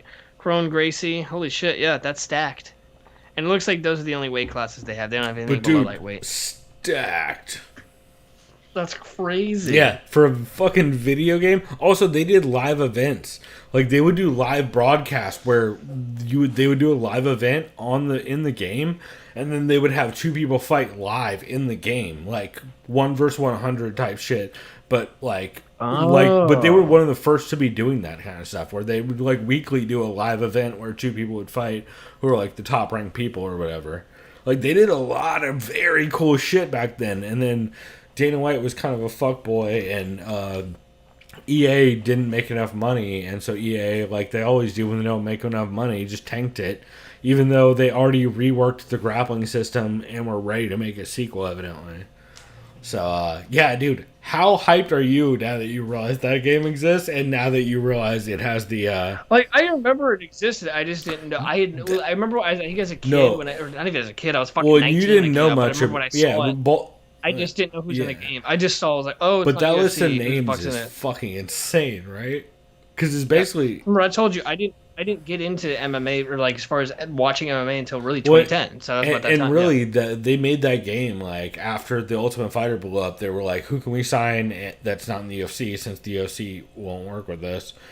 And they went after fucking everybody. They even talked about trying to get John Fitch for, like, the couple weeks he was not signed to the UFC because of contract disputes. It's like, it's a very cool episode. I can't recommend it highly enough. Let's see, Chris. I have 2 KMS episodes. Have you one of mine is one you've watched. Do you have anything? No, it would have been the one I mentioned, except for a little snitch. And the other one we have, yeah. So my first can't miss episode is the Protect Neck podcast, episode 273. I'm not going to talk a lot about this because it's been a week or two, and I feel like I've made my views very clear about this, and we've kind of referenced it a little bit on the show already, and I feel like Dan Tom expresses it better than I do. But on the Protecting Neck episode 273 episode, he addresses the statement by Luke about the OK sign, the white supremacist, fucking 3 needles sign. You know, you always hold up 3 like this, Chris, as an adult, ever. Like, you know, you've ever done that ever? Yeah, not like this. No, that's how you, when you're taught as a kid, you're taught, okay, I'm saying racist shit. Pretty sure that's how that goes.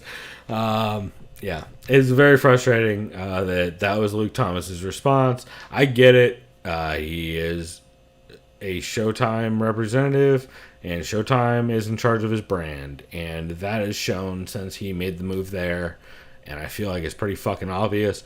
Also, his co-host is sure not afraid to say not racist shit. Or at least be demeaning of other races. And be just kind of fucking annoying and terrible. What the fuck did he say? I haven't paid attention. Well, no, you've heard about... You saw the Brian, the BC clip where he's like, oh, ONE FC, Asian fighters, or whatever the fuck racist shit he said. Actually, I didn't see that. No, that's terrible. Bad. It's like, I know Luke has never come off to me as someone who is has ever shown racist tendencies or anything. I've never met Luke. I've only talked to Luke literally the one time on Twitter, as you guys saw, which I retweeted about, and that's our only exchange. Anyone who listens to this show, I've been a big fan of Luke's for a long time. I think he generally has good takes about most things. I think he definitely rubs people the wrong way, and that's totally fair, because I feel like I do the same thing. I feel like a lot of people do the same thing. But I feel like he's very genuine and very honest and very transparent. And that's why all this shit kind of bothered me, is because he wasn't being transparent. And then his response was that they looked into it thoroughly behind the scenes, which is, again, not being transparent. And I had to badger him with fucking pictures of him getting OK signed in the fucking face from 4 feet away to actually get a response in public. But he did say that it was because it's for 3 needles, not white supremacism, which he confirmed with the dude with the tattoos of women getting killed all over his body. Also the white dude without sleeves on his shirt. Unrelated, to be fair. Just a point to be noted. But what's a problem is that Luke Thomas, while he does say that it's about it was just about the 3 needles, they then went through and deleted it from their video. So that's no longer on the video if you watch the live stream. Yeah, I wonder why they would do that. Which then it's really hard to argue it's a reference to your show if you delete the reference to your fucking show. And also, this is why these discussions need to be had in public. And so, I'm not going to talk anymore on this because I feel like Dan Tom does a much better job and is honestly much more succinct and a better voice to hear this from. Because as a fucking white dude yelling at white dudes, I can only do this shit so much. And I feel like for me to repeat what Dan is saying is kind of disingenuous to listening to what Dan is saying. So I really urge everybody to go listen to the Protect Your Neck podcast, episode 273. And Dan is very fair. Like, I'm being way more aggressive than he is, to be fair. I always have been. And it's because I feel like I need to be, because it's just egregious and gross and lazy. Like, yo, I would have a way different attitude towards Luke right now if he would have outwardly said, like, hey, for the record, we don't condone fucking racist hand signs on our show, and if we ever find out that is the case, that's a problem. But, like, it was just like, nah, it wasn't racist. We talked to the dude. It's like, unsatisfying at least, and lazy and barely journalism, I would argue. It's just all lazy effort. Also, I would love to find that fucking Stockton motherfucker's Facebook page, because I bet you, I would bet you it's a problem. But he only gives out his first name, and good luck looking up that dude's first name in Stockton, because I tried and it's a waste of time. So I don't know. It's frustrating, and it's don't listen to my take on it. Go listen to Dan Tom's take, because it's much more subtle and it's much more nuanced and it's much more elegantly explained. And as you guys will hear on the clip here in a bit, the phrase that really stuck with me from this episode was "racist shit begets racist shit." And I feel like that's something we need to keep in mind in the MMA community with the way people act in this community. And we all need to outwardly and clearly denounce racist shit when it happens, especially on your own fucking platform. So, that being said, oh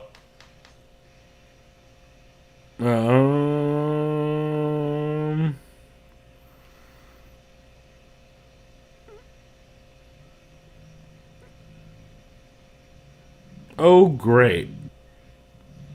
So evidently, I'm hearing in chat from, well, actually, it's going to be public since it'll show up. So Dan says in chat that evidently the white dude is the white dude from Stockton is a semi-regular fixture, which I don't.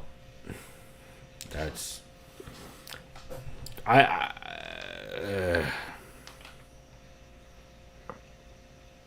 like, as in he's around. I don't know.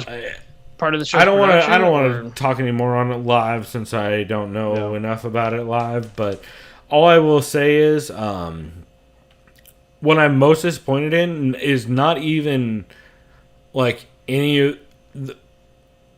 As a broadcaster, Chris, if a motherfucker came on our airwaves and did an okay sign, and we found out later that they did an okay sign, well, first off, we would not let them do it to our fucking face and not say something.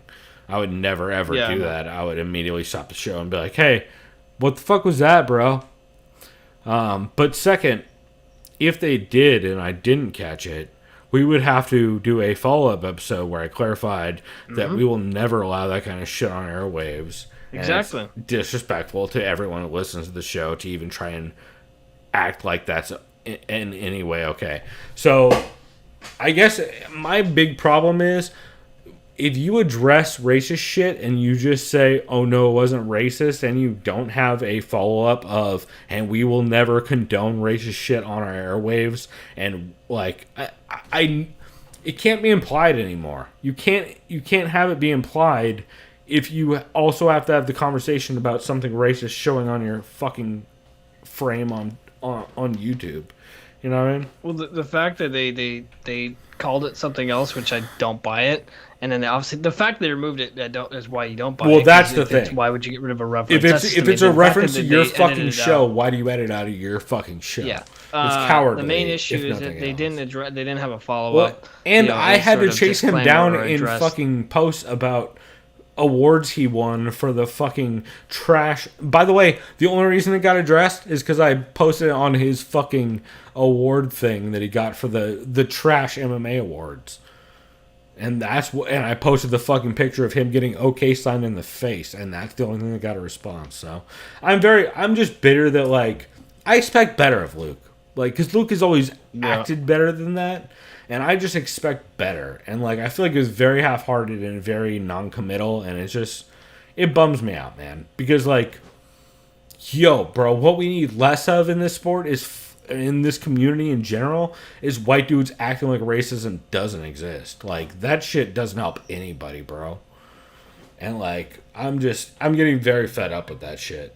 And maybe it's because I'm in San Diego, where, like, obviously we deal with a lot more fucking white supremacists than a lot of other places. Like, Southern California is, Chris, you'll attest to, there's a fucking lot of Nazis and Hells Angels in this area. But, yeah, I'm just tired of it. And so that's why Protecting Egg episode 273 is one of my can't misses. Also, I am being way more aggressive than Dan Tom. Please do not take my words as Dan Tom's words. That's not fair to Dan Tom.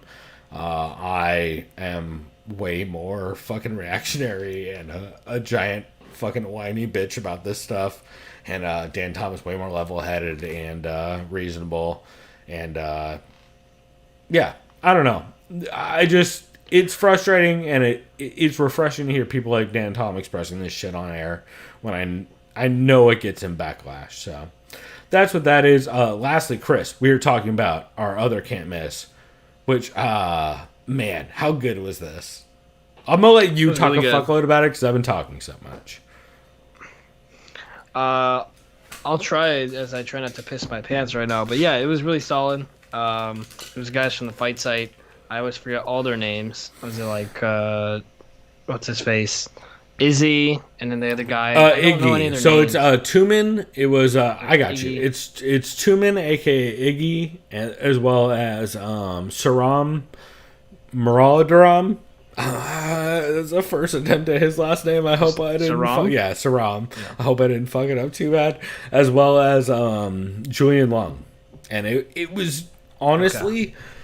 I don't think I can watch pay-per-views any other way at this point. Well, because this was great because it was this purely technique, and they were breaking down what was going on. It's essentially frame by frame, not even frame by frame because they're not reviewing something. No, they're doing it live, they were watching it as it happened. But they just honestly fucking really, like, they just pay attention and talk about the fight, which I know it sounds dumb to say, but the commentary does not do that anymore, really. Yeah, the commentary is kind of cookie cutter, or it's. I mean, I know as far as the commentary goes, the play-by-play guy, their job is also to kind of plug in, the ads and whatnot. And obviously, there's a little easier angle because there's no ads to plug. They just can straight up just talk about what the fuck's going on. I get that. There's challenges to doing, how to on-air broadcast versus like on your couch broadcast. But it was definitely more enjoyable as far as if you're a fight fan or a mixed martial artist practitioner or enthusiast, right? It's fun because there's a lot of folks that watch these fights and they probably are yelling at their TV. Why aren't they talking about this? Nope, he's wrong there. That's not true. No, he wasn't going for that there. And they kind of are almost correcting, the UFC commentators. Yeah, and it's just like it's so much less like Joe Rogan or Dominic Cruz or DC picking a narrative and sticking with it, and much more like listening to analysts watch a fight and be like, oh shit, this part of the game plan that I thought was going to work is working. Oh shit, Aldo's not really kicking as much as I thought he would. Oh, but now he's starting to pick it up. Oh, Pedro Munoz actually not finding as much success as I thought he would in space. Like it's very much like taking the analysis that they had going in, discussing it out loud, and then explaining like And just kind of having a discussion about like, oh, this is going way different than I thought it would for these reasons. And like, oh shit, look at all the fucking shifting and hitting 3-punch combos and stepping out. Like, it's so much more refreshing than listening to fucking someone scream, oh, or DC and Dom Cruz have bad conversations about things that aren't actually happening.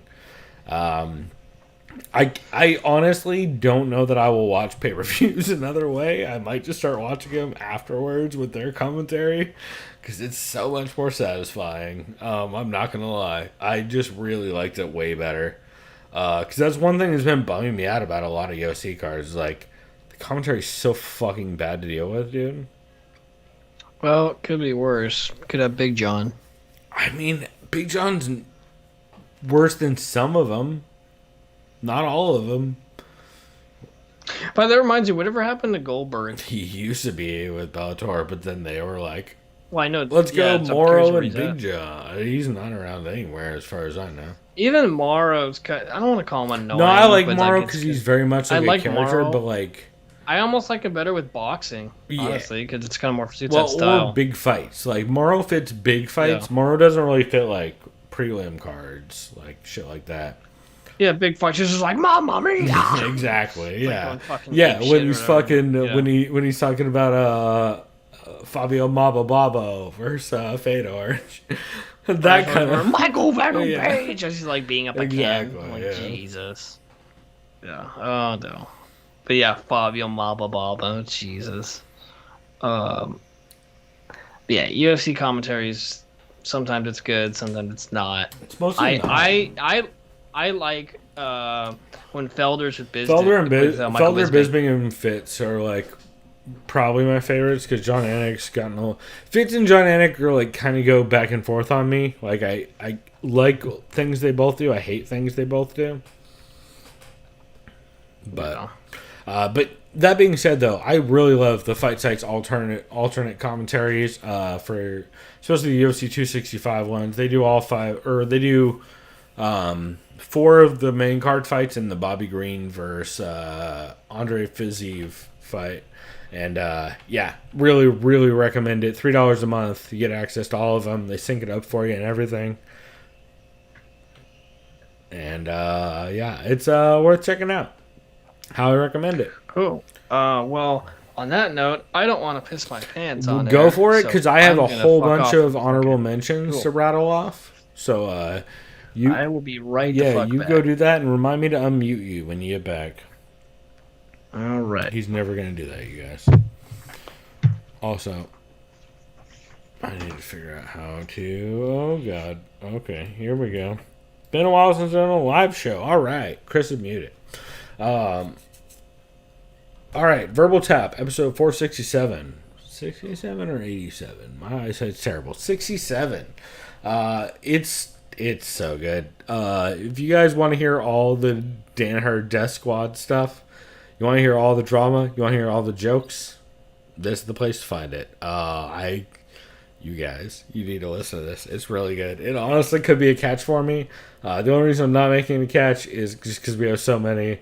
And it's a lot of talk about that, and then like some of the TJ card, and it was a little while ago, but man, they have my favorite takes on the DDS stuff. Is it like the Beatles breaking up for some people in the BJJ community? That's all I'll say. It's a lot of fun. I highly recommend it. Best Camp in My Life, episode 40, super fucking good with Eric McGracken as the guest who runs the Combat Sports Law website. Talks about his fanship since the No Holds Barred days, and yeah, just like a lot of talk about concussion regulation and just regulation in sport in general. It's really interesting. I recommend it. Fight Site podcast interview with Zach Makovsky. It was really cool. Ed Gala sat down with Zach Makovsky to essentially talk through his career and kind of his process growing as a fighter and all that stuff. I just found it very interesting. I thought it's not a show I would think a lot of fighters would be comfortable doing, talking that openly about like their process and their failings and like their growth periods and what helped them, what hurt them, and it's just very much a great example of why fucking Zach Makovsky's dope as hell. He talks everything from developing his wrestling style, like as a kid, mostly just through his coaches or trial and error, and then kind of learning a little bit more of his style in college and loving Sakuraba, and then training Nogi, Jesus fucking Christ. You can tell I'm trying to read too quick.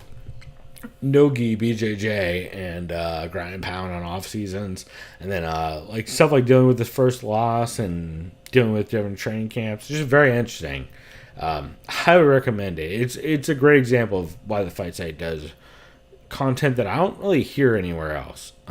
Very consistently, and I think they deserve a lot of credit for that shit. Speaking of great content, Heavy Hands episode 380. Talk about all the fallout for UFC 265, and it's still looking pretty good regardless. Talk about Gane's feints seeming like they're going to be big trouble for Lewis. Spoiler alert. And they also tease an upcoming episode with Tooman, which I am fucking crazy hyped about. You already know that is just about to be a guarantee. Just the jokes alone, I feel like might make that a guaranteed fucking can't miss episode. They also did a Patreon bonus for August 4th, which is really good. They talk about Hall vs. Strickland and Uriah not kicking enough. And just mostly the feints just completely shutting Uriah down. They also talk about wishing there was more to McKee versus Pitbull and wanting to the rematch. Sanchez versus Burnell. Minner versus Elkins. And Kosa versus Yanez. Let's see. Severa made the Chasing Pack for August 3rd was super fucking good. Gambache Globals, they talk about some of their claims. Talk about the Cage Warriors San Diego event, which Chris and I both fucking... Well, I had the Cobra, so I definitely couldn't go. And Chris, I know, was thinking about going to the Cage Warriors event, but didn't make it. And I'm glad you didn't give me tickets because I would have had the Cobra. So I either would have given it to... Well, I would have either given it to everybody there, or I would have gotten it the second I got back. So yeah, dude, Angie already got the Cobra once. Yeah. So yeah, it's also why I don't go to big public events right now.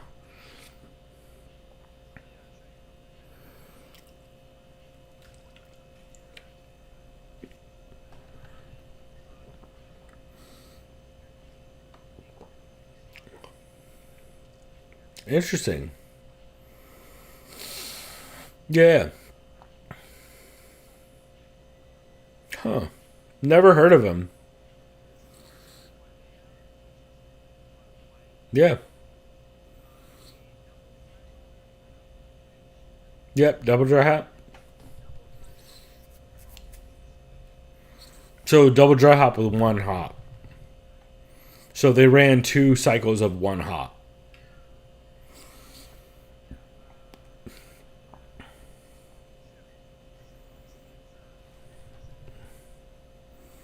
You know? God damn it, Chris. Pint. We're going to start this all over because Mark shouts out in chat that I forgot to unmute you. Oh, Because okay. you forgot to tell me. So Okay, what are you my drinking? bad. I am drinking from Embolden. Am I Yeah. unmuted? It's called Mark, Simply you're the Waimea. best, by the way. Thank you, Mark. And yeah, I totally would have forgotten to. Mark's clowning. It's a double dry hop, single hop, juicy IPA, 473 milliliters for those non-Americans out there. I tried this the other day. It's solid. I like it a lot. So cheers. Hell yeah. Cheers to you, Mark. Thank you. Mark says, "Can we start all over again?" Yeah. No, I can't wait to talk about the 1800 podcast we've already discussed, Mark. It's gonna be great. I'm definitely gonna say it better the next time and less fucked up.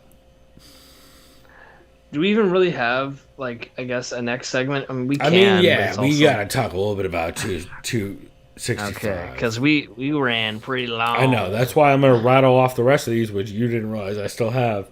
And then we're going to do that. All right, here we go. CME episode 461 was really solid.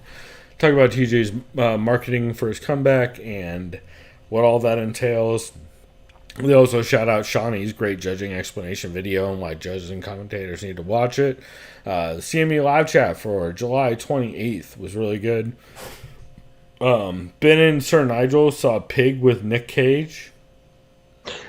Dude, I've heard really good things about that. I don't know what to take as good things for a Nick Cage movie anymore. Well, I'll tell you this. He's not broke anymore like he was in 2011, where he appeared in like 11 theatrical releases because he sold a bunch of his Lamborghinis and he bought an island. That's besides Fair. the point. Apparently now he chooses what he wants to be in, whether it's for fun or serious. Apparently this is a serious role he wanted to have a serious acting gig in. I've heard legitimately good things about it. So. Also on that episode, they talk about Dana being up for an MMA award for.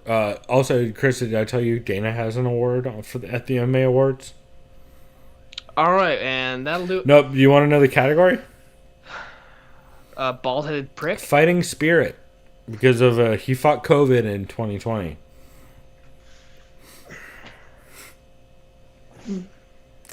Yeah. Feels bad, bro. I'm just gonna keep shaking my fucking head, dude. So yes, so he's definitely vaxxed, right? No, There's he's way 100% been vaxxed. vaxxed since they asked him. They asked him when Trump was still president. He's like, This is before he was even around for anybody. He's like, not gonna answer. Yeah, because you know what he said recently too. I'm not gonna tell anyone what they could do with their what they should do with their body, aka. No, like, you what saw about I Santa? tweeted out the red man fucking how high fuck you gif, right? I'm not gonna make anybody get facts. I just tweeted out the red man the fuck you. Or have you seen that? I'm gonna send you the GIF when I find it. I'm gonna even tell you what it is. You're gonna laugh. I'll just send you a GIF. I'll text it to you, and you're gonna laugh. Yeah, Dana White's the worst. I hope he ends up in a fucking box in the middle of the desert like an ET cartridge. In theory. Allegedly, politically, as yes. as Alex Jones would say. Theoretically and allegedly. Politically, I think that's the way Alex Jones does it, and he gets away with it. So I'm just gonna go politically. Let's see. Jack Slack episode 45 and 46 was really good. The Mookie and Crookie show episode 131 was really solid. TSN MMA show episode 237 was recommended by Craig Allen. Fight Night Picks, I believe is the name of his show. And yeah, man, really good. I always love me some TSN MMA show with Joe Valtellini and Aaron Bronstetter, and it was really solid. Friendly Sparring Podcast, episode 22 and 23 was really good as well. So those are my main honorable mentions. Chris, what do you have for some well-rounded stuff? Since it's been a while since we've done it. Quite a bit, actually. Hell yeah. I'm going to take some notes. Bill Burr's podcast, of course, always going to shout that out. Well, I almost said Morning Combat. Monday morning. Yeah, he's always fucking hilarious. He's just talking about, he's back into motorsports and again. One of the few non-racist comedians. Yes. He also talked about how he's been trying to get in serious shape again. He got up to a certain weight because he was eating a bunch of cake for his birthday. It's because he doesn't drink anymore, so he just fucking eats like a fatty. And he says he always slips up and ends up having a cigar. Like a fatty.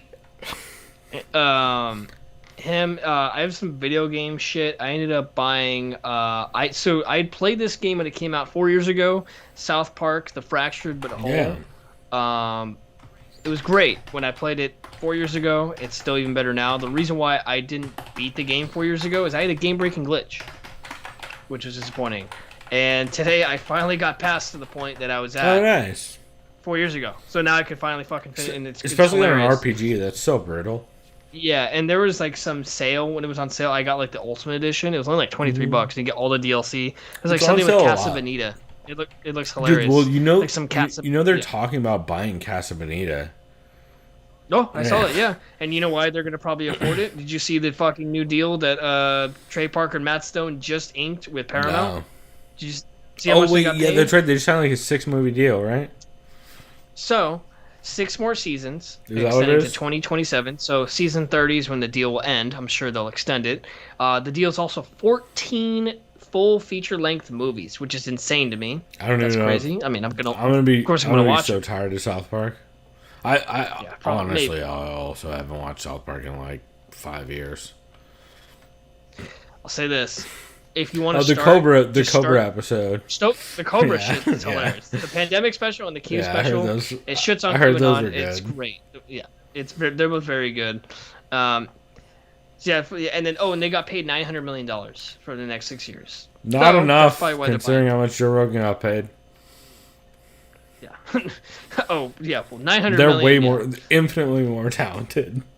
I know. I agree. Anyways, I'm playing that game. That game's hilarious. I'm playing Vice City still, slowly but surely, which is still goddamn fun. Even though you can't swim, still got to get used to that. Basically, if you eat your car into the water or the river, you're Oh, fucked. 100%. Or even like a shallow puddle, to be honest. Like if you get in a pool, like you're that. fucked, and it's a fucking 2-foot pool. The only problem is when I get distracted by old school games is I'm almost done with the new Ratchet and Clank, which is phenomenal. Probably one of the best games to play all year because it actually utilizes. You like when the consoles come out and you're like, okay, well, what game can I actually play on it? Yeah, right? oh, and that's the one like- that everybody says like the coolest because of the it's way they insane. did it. It's rad. And then I've been MLB The Show this year. I don't know the last time you played it, Chris. This is the best year they've ever had. The content is fucking 21? insane. Yeah. They're about They to just come out with dropped- 22, right? That'll be next April. Oh, is it that far out? I'd never know the. Yeah, because that's what's dope about MLB The Show is it's year round because Right, baseball's right. about a year long. But it's tight is they're doing a Field of Dreams free content, of course, tomorrow. With you can get like free legendary cornfield? programs.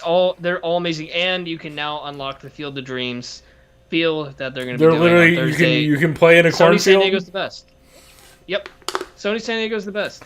And there's an oversaturation of good players that when you play, whether you play ranked online or like other modes, you can have so many different variations of like all 99. It's insane. Like how Well, good. Like I there's so also many good heard players. that community online is not that toxic. It's not Like compared No. to most sports I games. played 2 ranked games today. Like I played some dude who kicked the shit out of me with like one of the best pitchers in real life, Jacob DeGrom. I just couldn't hit him, and I got. Then again, frustrated you're and very quit. white, and you have a very white name on PlayStation. Oh, my name is very just stoner centric because I was like, when I created my PlayStation account, I was like, well, I like baseball, and then I just know baseball smoke weed. fans, so I'm just saying, for the record, the part of the reason why Yeah. you probably have great So experience. this is the online- thing. I was gonna change my name, but someone said online if you change your PSN name, I don't know if you've ever done it. Apparently, it can have potential issues with save It's data. fucking So I don't know if I a want to risk mess. that. The PSN naming system is such trash. Yeah, Yeah, like Xbox have never had any issues changing. it the same used to day, be like, all right, worse you're than good to it go. is. It like they'll fix it for you now at least. Whereas I'm not gonna Yeah, risk it's it. not That's the worth bottom it. line. Fuck that shit. So I'll just still be the same name that I am, which is fine. But anyways, playing you that. want to show. throw it out there if Uh, people want to play with you. Yeah, if you want. Just if you send me some sort of weird friend request, just say like TSOV so that I know you're not just some random freak. Then again, I guess it really doesn't fucking Yeah. matter. The one game that's on sale right now, I'm really tempted to get it. Did you? I know you played this, Chris. You had PS2, Yeah, right? of course. Do you remember Jack and Daxter? I do.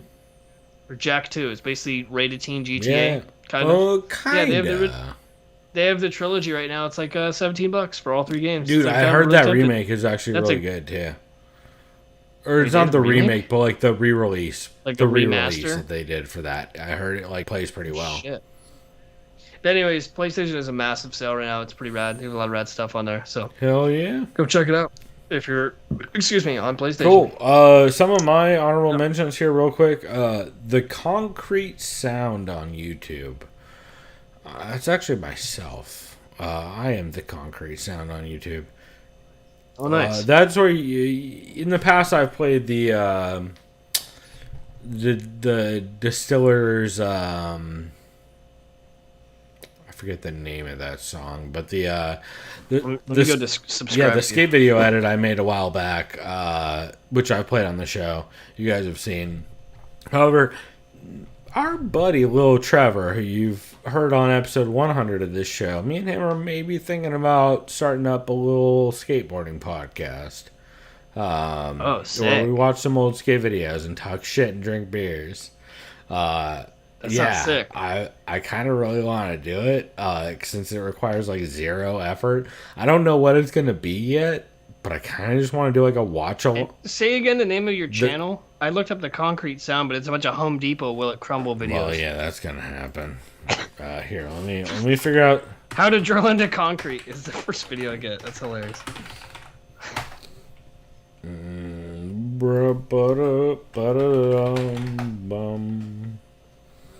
Oh, and you just reminded me. In about a week and a half, Ghost of Tsushima Director's Cut is being released. We're adding a whole entire new DLC expansion.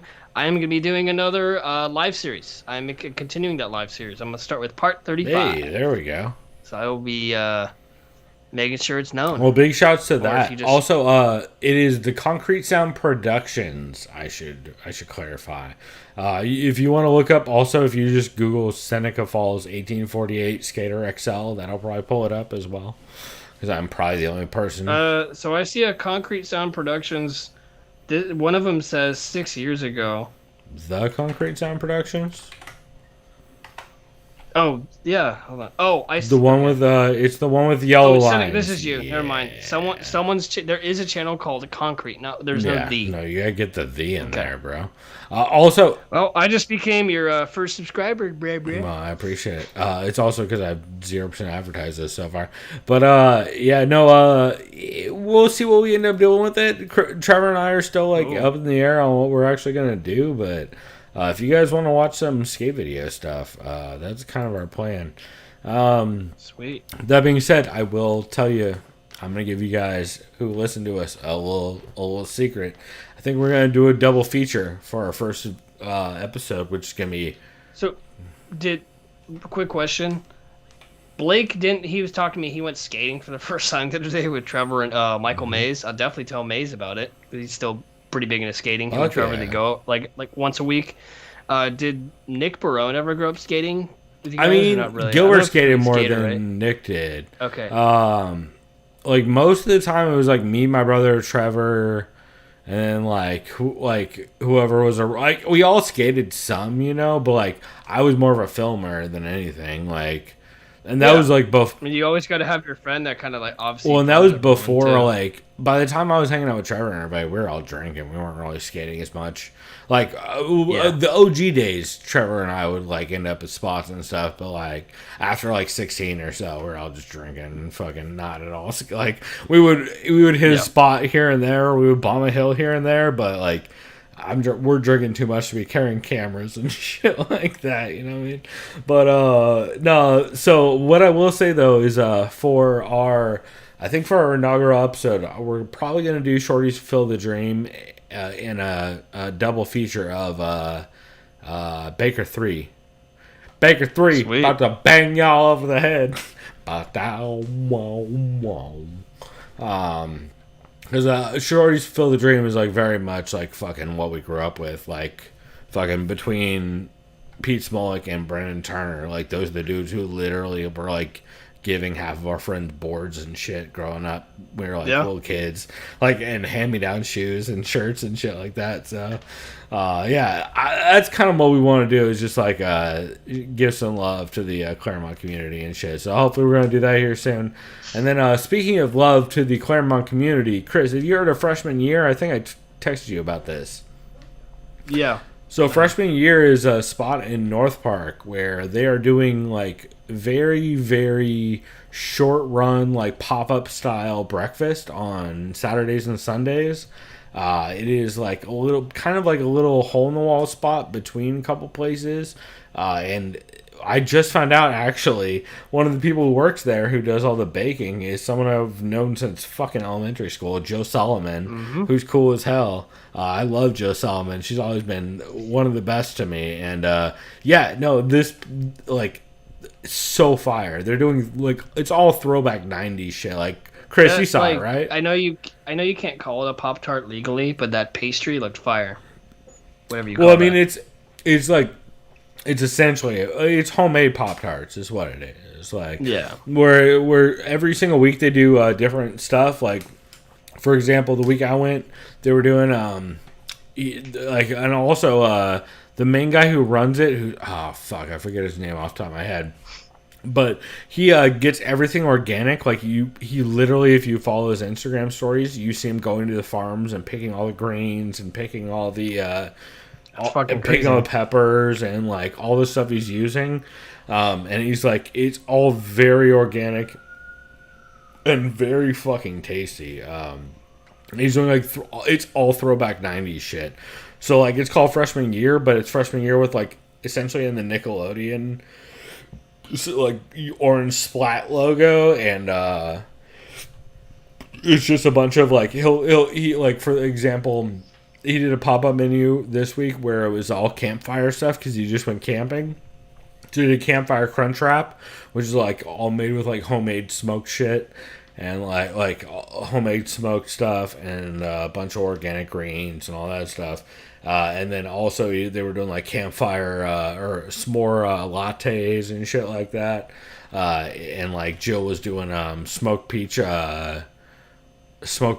like pastries and stuff like that. Like they're doing dope stuff, and it's like basically what you'd pay to go anywhere. And it's just all like fresh and handmade and fucking awesome. Can't recommend it highly enough. Like, Chris, you've seen some of the pictures I sent you. That shit looks fire, right? Dude, yeah, that breakfast wrap. Dude, the crunch wrap, yeah, the breakfast crunch wrap, that shit is so stupid. And like, Jill makes fire pastries, so I am very hyped. On top of that, couple other podcasts, Tuckered Out, dude. So I should start with Knowledge Fight. So you know how I love Knowledge Fight, right? The podcast about Alex Jones that basically audits Alex Jones every week. Yep. You just sent me one. I need to still fucking listen to. That's the you know what? Actually, that's something that said Rogan. Yeah, on that I'm gonna add that to our can't misses for this week, only because I don't want to talk about it on air. But if you're an MMA fan, you should listen to it. Because they do an audit line by line of the Rogan, like one of the Rogan episodes he was on, where they like talk about all the lies he said during it, and they like specifically pull former clips that he like literally is saying the exact opposite thing. It's embarrassing. And if you're an MMA fan, you should listen to it. However, Knowledge Fight's just great in general. And so there's been a couple shows that have popped up kind of in similar veins where they're auditing right-wing pundits, right? And one of those is Tuckered Out, about Tucker Carlson. Yeah, I figured that piece of Dude, shit. it's good. It's very much more of an amateur feeling show. They're not two comedians out of Chicago like Dan and Jordan are on Knowledge Fight, where they're very crisp on air, and they're very like they present real well on a mic. This is way less of that. This is way more of like a homemade feel. However, they're still auditing the shit out of Tucker Carlson in a very real way, and it is frustrating and satisfying all at the same time. So I highly recommend that. Speaking of satisfying, Cisco Mode. This is my dude out of San Diego who I've shown the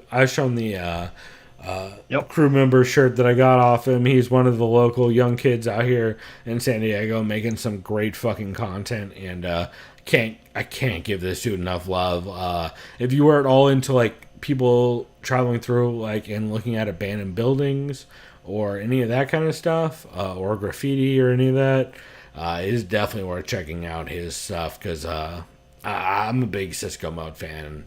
Definitely got to give him some love. And also, he's just like such a sweet kid, and like doing dope film editing in a way that, like, man, I wish I was out doing more of that shit right now, you know? Also, I guess I should shout out, I'm smoking Maven Cherry Gas. Oh, Chris, I forgot to tell you the best part about. So you remember how all the Luke Thomas shit went down with the text that, or with the tweets that we were sending back and forth? Mm-hmm. So the next day, I bought weed. Okay. You know what I got in my confirmation text? The okay sign. Okay. It was from a person of color. when they showed up. That's why I hate. It was didn't the that same bullshit day. Start with like some.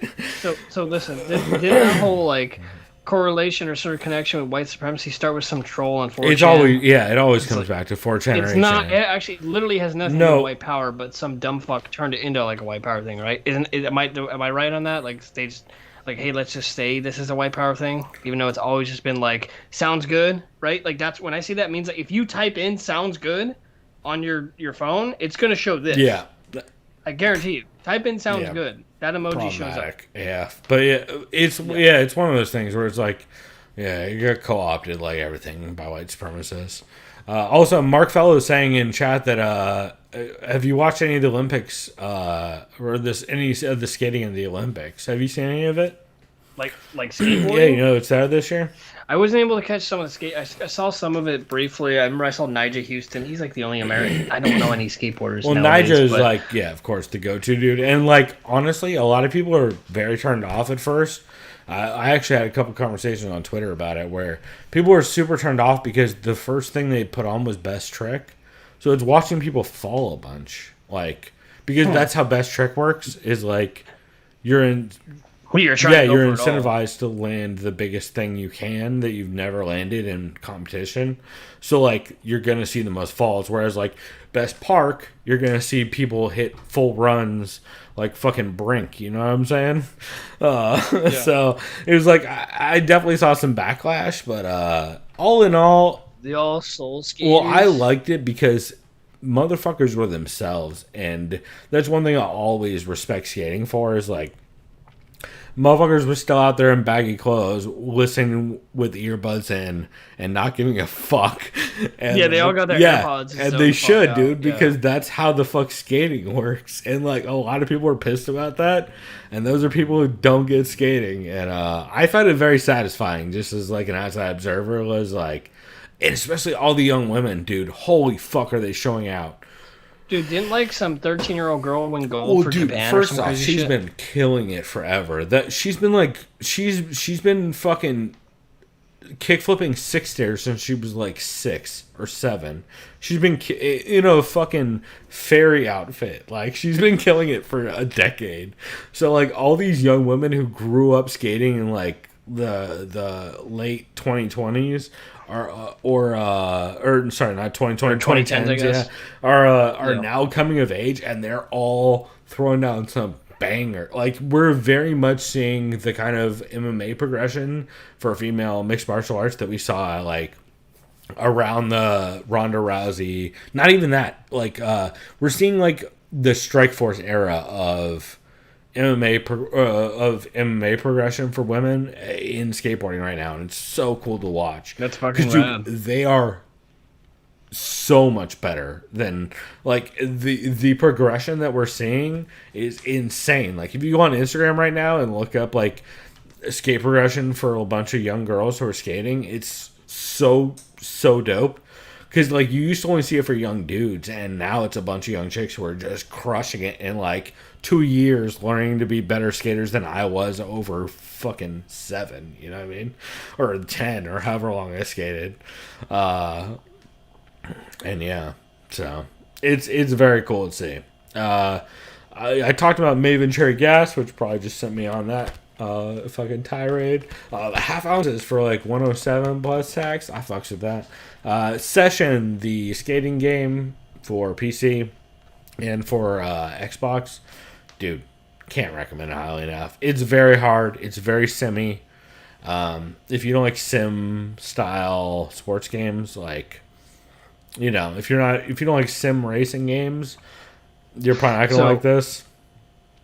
So now that you mentioned that, I haven't really ever been a big fan of F1. I like motorsports. I love racing games. But as far as F1, it's like a serious sim racing game, right? You know, based on Formula One.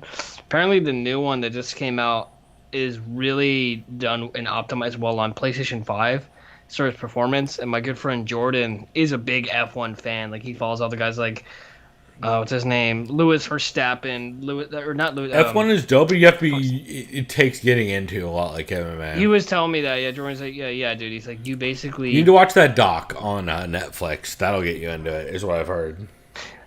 Yeah, I know like the best racer in the world is Lewis Hamilton. He's like the greatest of all time, and besides Michael Schumacher, the guy's name is, they each have like 7 titles. But Lewis Hamilton's only like 31. I know a bunch Some of people shit, he's who like English. recently, Americans especially, who got into F1 just through like fucking nerdy shit. Because I was never a NASCAR fan. I would watch like the later lengths of it, right? You know, when it's finishing and shit. Because remember, Jimmy Johnson was like just a massive deal. He's from San Diego and he's winning all these titles and shit. Oh god, But F1's no wonder so I much hated more entertaining. fucking. F1's just better. It's Well, just better. it's also real racing. It's real racing, yeah. It's why I always like actual classic turns. racing more. Like Laguna Seca. If you're not racing on Laguna Seca, I'm not interested in your Exactly. racing. If you're not hitting the Yeah, fucking that weird awkward downhill turn on that, like the kind of like weird downhill corkscrew turn at Laguna Seca, you can go fuck yourself as far as I'm concerned. When's the next Gran Turismo come out? Because I absolutely can't wait. I know I've always been a Forza guy, and Forza's never bad. It's always going to be great. Wait, Forza's going to be on PC. Who am I kidding? I'm building a PC. Forza 5 is dropping October, November. Or Horizon 5, 5, right? yeah. Fuck. Wait, where's it at? I don't know. Because the last one I played was 3, which was in Australia, which was fucking sick. Because like Byron Bay. Yeah, and I then, just saw Tasmania. where it was. I forget off the top of my head. The 4 was in England. Yeah, 4 was in England For with the all most the part. cobblestone and shit. I forget where 5 is. Fuck, I can't. Okay, yeah, I'm gonna get that for PC. Where the fuck? Yeah, and I don't know if I guess I play with the Xbox controller. I don't fucking know. Or what? Should you be a professional and get the racing? I fucks with. I've been playing all the PC shit on Xbox controller right now. Speaking of which, I've been playing a lot of Session, like we talked about. Also, been playing a lot of GTA 5 online. It's a bad game, and there's bad people playing it. But dude, it's just Fast and the Furious. They literally made the new Supra where you can get an orange car and you can get the fucking green splash on the side like you're fucking Paul Walker, bro. So now that you say that, the last time I played GT Online, I think it was 2018. It's when they added the Los Santos custom shop where you could like add all this stuff. I remember I created Paul Walker's fucking Skyline. They had that like in the game. It was rad, you know, raced around. But I remember when I first played that game in 2013 or whatever, right when it came out, I logged in hundreds of hours. I did the money glitch. I don't give a fuck because they you forever blocked? You couldn't make money. Yeah, I did like this. One of the car glitches basically where I never got banned, but I made millions of dollars, and then I was like, oh well, now I can get a 10-car. But it's really easy to make money nowadays. I'm sure, yeah, it's easy now. They probably, well, now the game's been out for like fucking 8 years. You can just grind you. out the Kyle Perico in single player, and you can make $1 million plus every time. Wait, which thing? There's a heist that you can grind out in single player and make like $1.5 million every time. Yeah, because I saw someone said they made it where you can just do a heist by yourself. It's Kyle now, Perico, yeah, 100%. It's not even that hard. Yeah, I've honestly just been doing a bunch of the new tuner update stuff, so just like import, export, or customizing shit. But the best part about that game, bro, is customizing your cars and showing off. And I like eventually, I remember I would troll. The way I would troll is, remember like you call Lester, whatever the fuck you his were name one is, of to those get immunity. cunts, and you were definitely one of those cunts. So this is the thing. I was an anti-cunt. So if there was a cunt in the game, I would do it worse than them. So I remember like say there was someone in a tank, right? Okay. Oh, this is before. You're talking about before there used to be the new. Oh no, dude! This is circa 2014. No, I'm saying there's a flying vehicle now that you could not do that with anymore. Anyway, we need to take a break because I have peace so fucking bad. Last shout out, Xenon, Girl of the 21st Century. That's all I gotta say. It's good. We gonna take a break. We're gonna be right back. All right, Chris. All right. Oh God, here we go.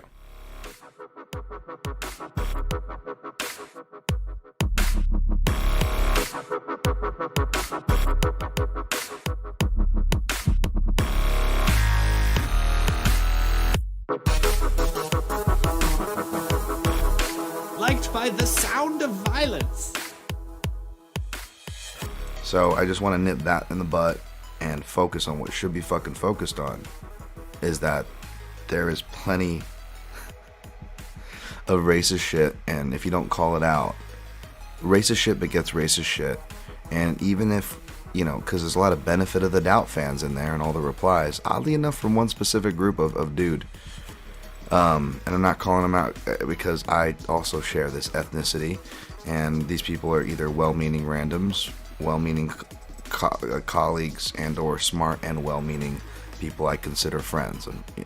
But unfortunately, I still have issue with the perspective and the initial hair trigger things that are said, which is always benefit of the doubt, devil's advocate, instead of calling shit for what it is. And I just couldn't, just seeing someone do obvious racial stuff and watching everybody bend over backwards and pound for pound break down this footage like this is a Zapruder film, like Conor McGregor style, to a dude who hold the Bud Light bottle with the sleeves cut off and had multiple tattoos of murdered and or slaughtered and or hung women tattooed all over his body. But yeah.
Liked by the sound of violence.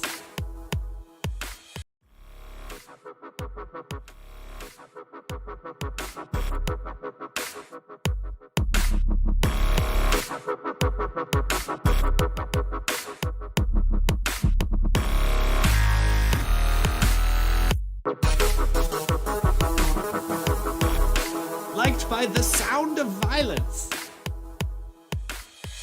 So I just want to nip that in the butt and focus on what should be fucking focused on, is that there is plenty of racist shit, and if you don't call it out, racist shit begets racist shit. And even if, because there's a lot of benefit of the doubt fans in there and all the replies, oddly enough from one specific group of dude, and I'm not calling them out because I also share this ethnicity, and these people are either well-meaning randoms, well-meaning colleagues, and or smart and well-meaning people I consider friends. But unfortunately, I still have issue with the perspective and the initial hair trigger things that are said, which is always benefit of the doubt, devil's advocate, instead of calling shit for what it is. And I just couldn't, just seeing someone do obvious racial stuff and watching everybody bend over backwards and pound for pound break down this footage like the Zapruder film, like Conor McGregor style, to a dude who hold the Bud Light bottle with the sleeves cut off and had multiple tattoos of murdered and or slaughtered and or hung women tattooed all over his body. But yeah.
Liked by the sound of violence.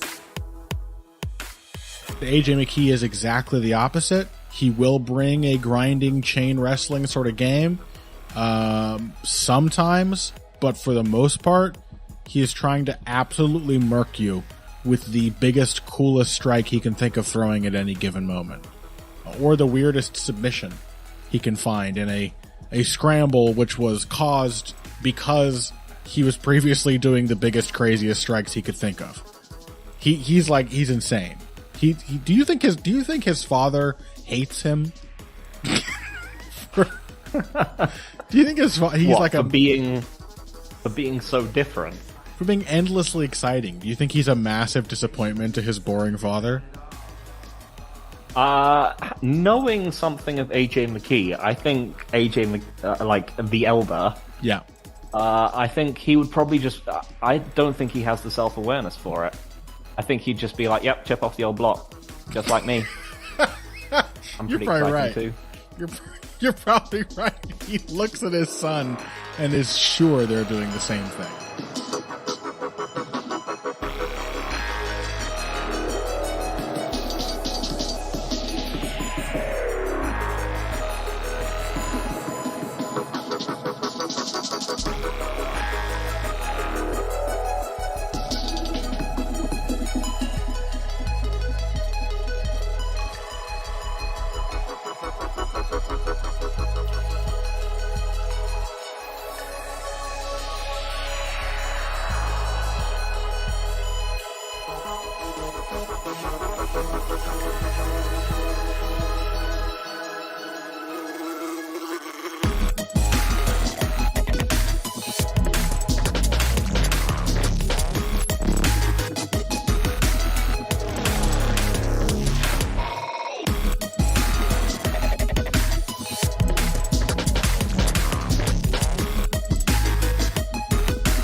of violence.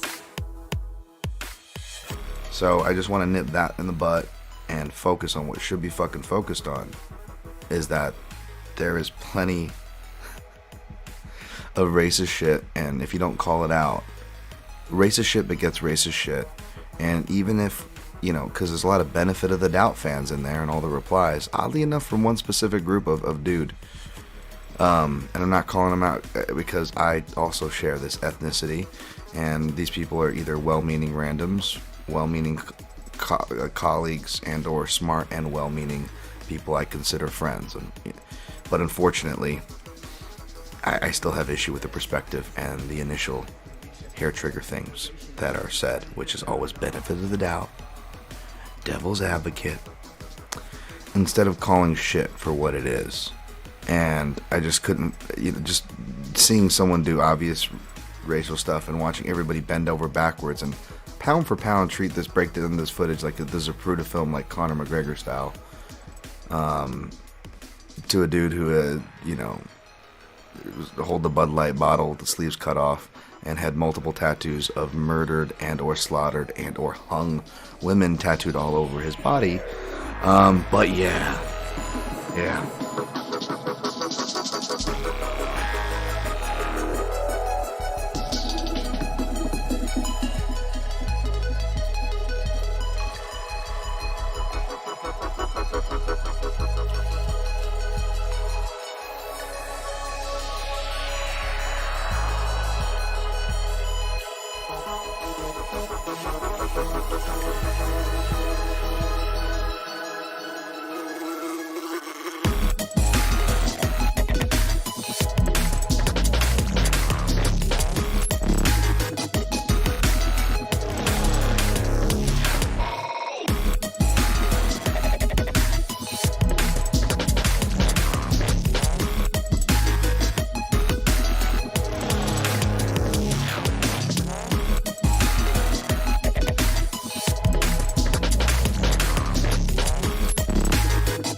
Liked by the sound of violence.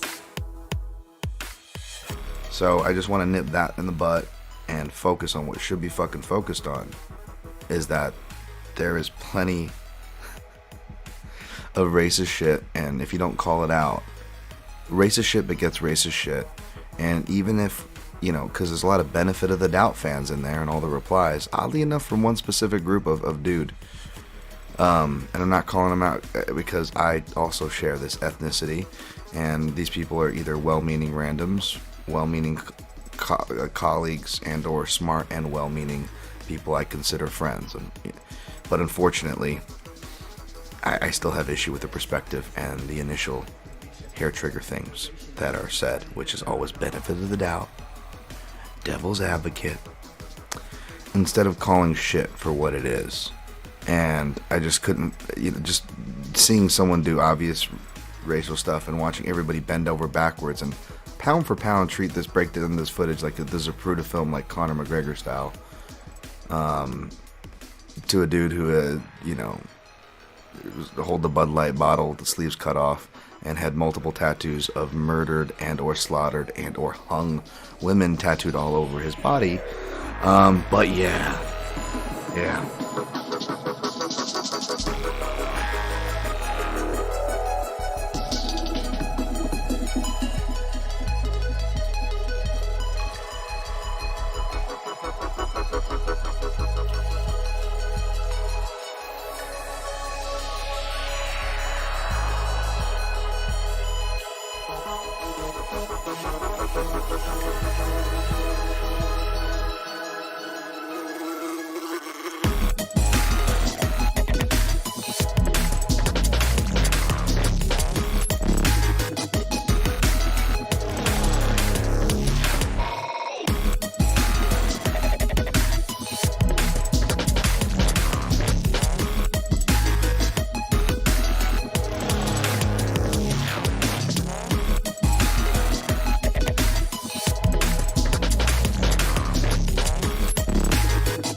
All right, everyone, we're back. Yeah, we are.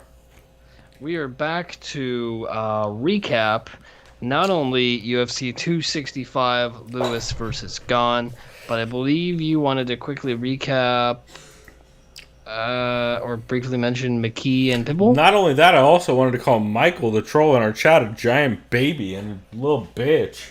But yes, absolutely. I figure we absolutely have to talk about AJ McKee versus Patricia Pitbull as short as it lasted, man. Did you see this fight?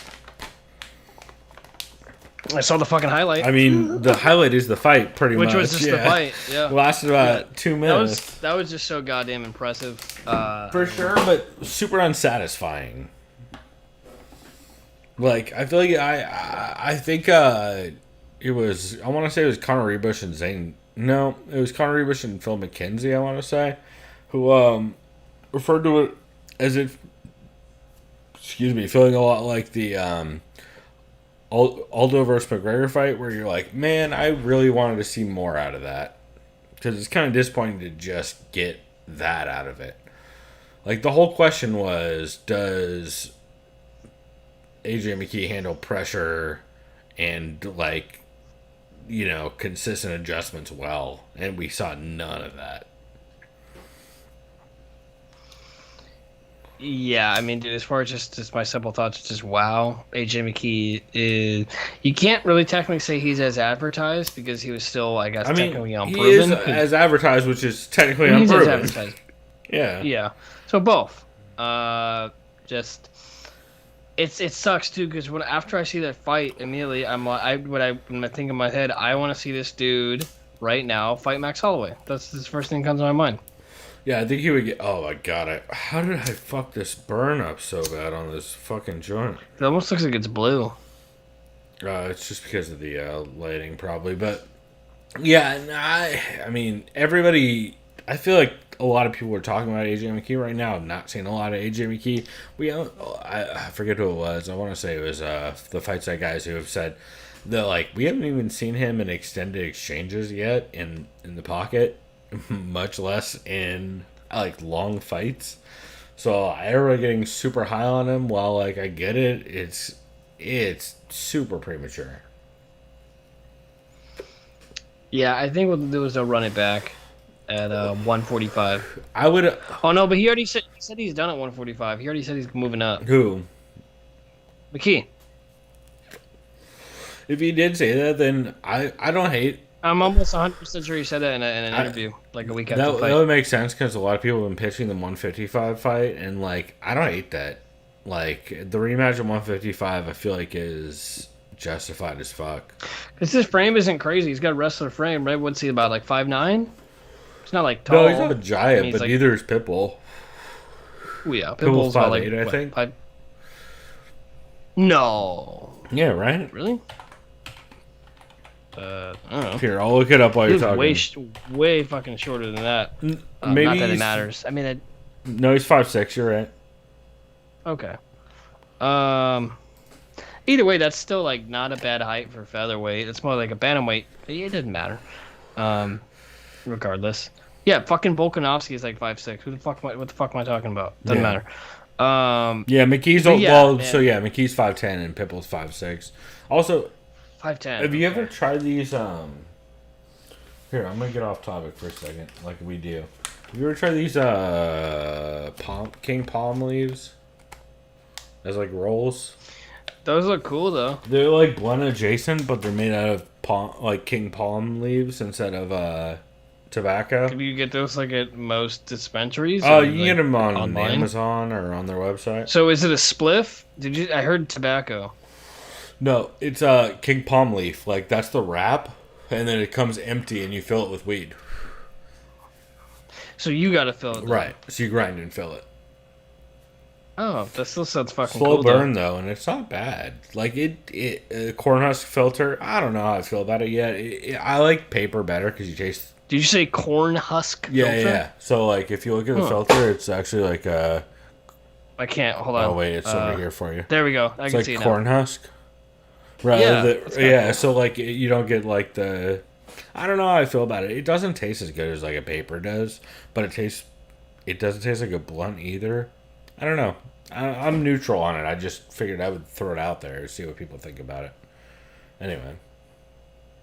Yeah, AJ McKee fucked Pitbull's whole world up, but I would really like to see that ran back, man, because I didn't learn enough from it. I feel like.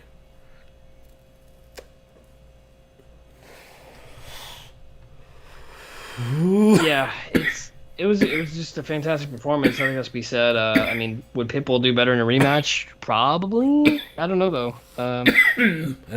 That's the intrigue about it. I think I we think definitely see 55. McKee at I think 155. 55 wouldn't hurt him. Yeah. I think we definitely see him at 155. I'm excited. I don't know who the fuck is next in that division or 155. I haven't paid attention in a while. Besides just Pitbull dominating both divisions, so, and then Michael Chandler being there formerly. So I don't know. Do you think there's any way that McKee ends up in UFC? Well, I could see that only if he doesn't feel like he's challenged, honestly, because that division's or kind of if he'll shallow. eat a bad paycheck to get there is really the question, because he's getting paid well by Bellator, or at least better than most people, and I don't think he's gonna get paid better to go to the UFC. Like he might, but like only if he stays as a top 3 fighter, and they're gonna feed him to the fucking wolves to prove a point. So, if I was him, I would hang out and win a couple fucking titles in a row, and then shop around. But then again, look at how that worked out for Pitbull. How old is he now? He's like 26. I think he's in the UFC in about 2 to 3 years, honestly. I think he's going to just dominate everyone in Bellator. I'm like, I'm bored. Unless he's content with just making a bunch more money there. But That's like cool too. also, I feel like people are very much overrating. Like that dude is mostly a grappler who throws bombs at this point, and like Yeah, true. that is not a sustainable game plan at that weight class. at the experience level he's at. Like, that is how you walk into a giant shot or lose a decision by not throwing shit. Or by gassing, you know what I mean? Like, also, he's not gone. Has he gone past 3 rounds ever? McKee? Yeah. No, right? I mean, I don't know off the top of my I don't know head. they jump past 2 Doesn't rounds. seem like it.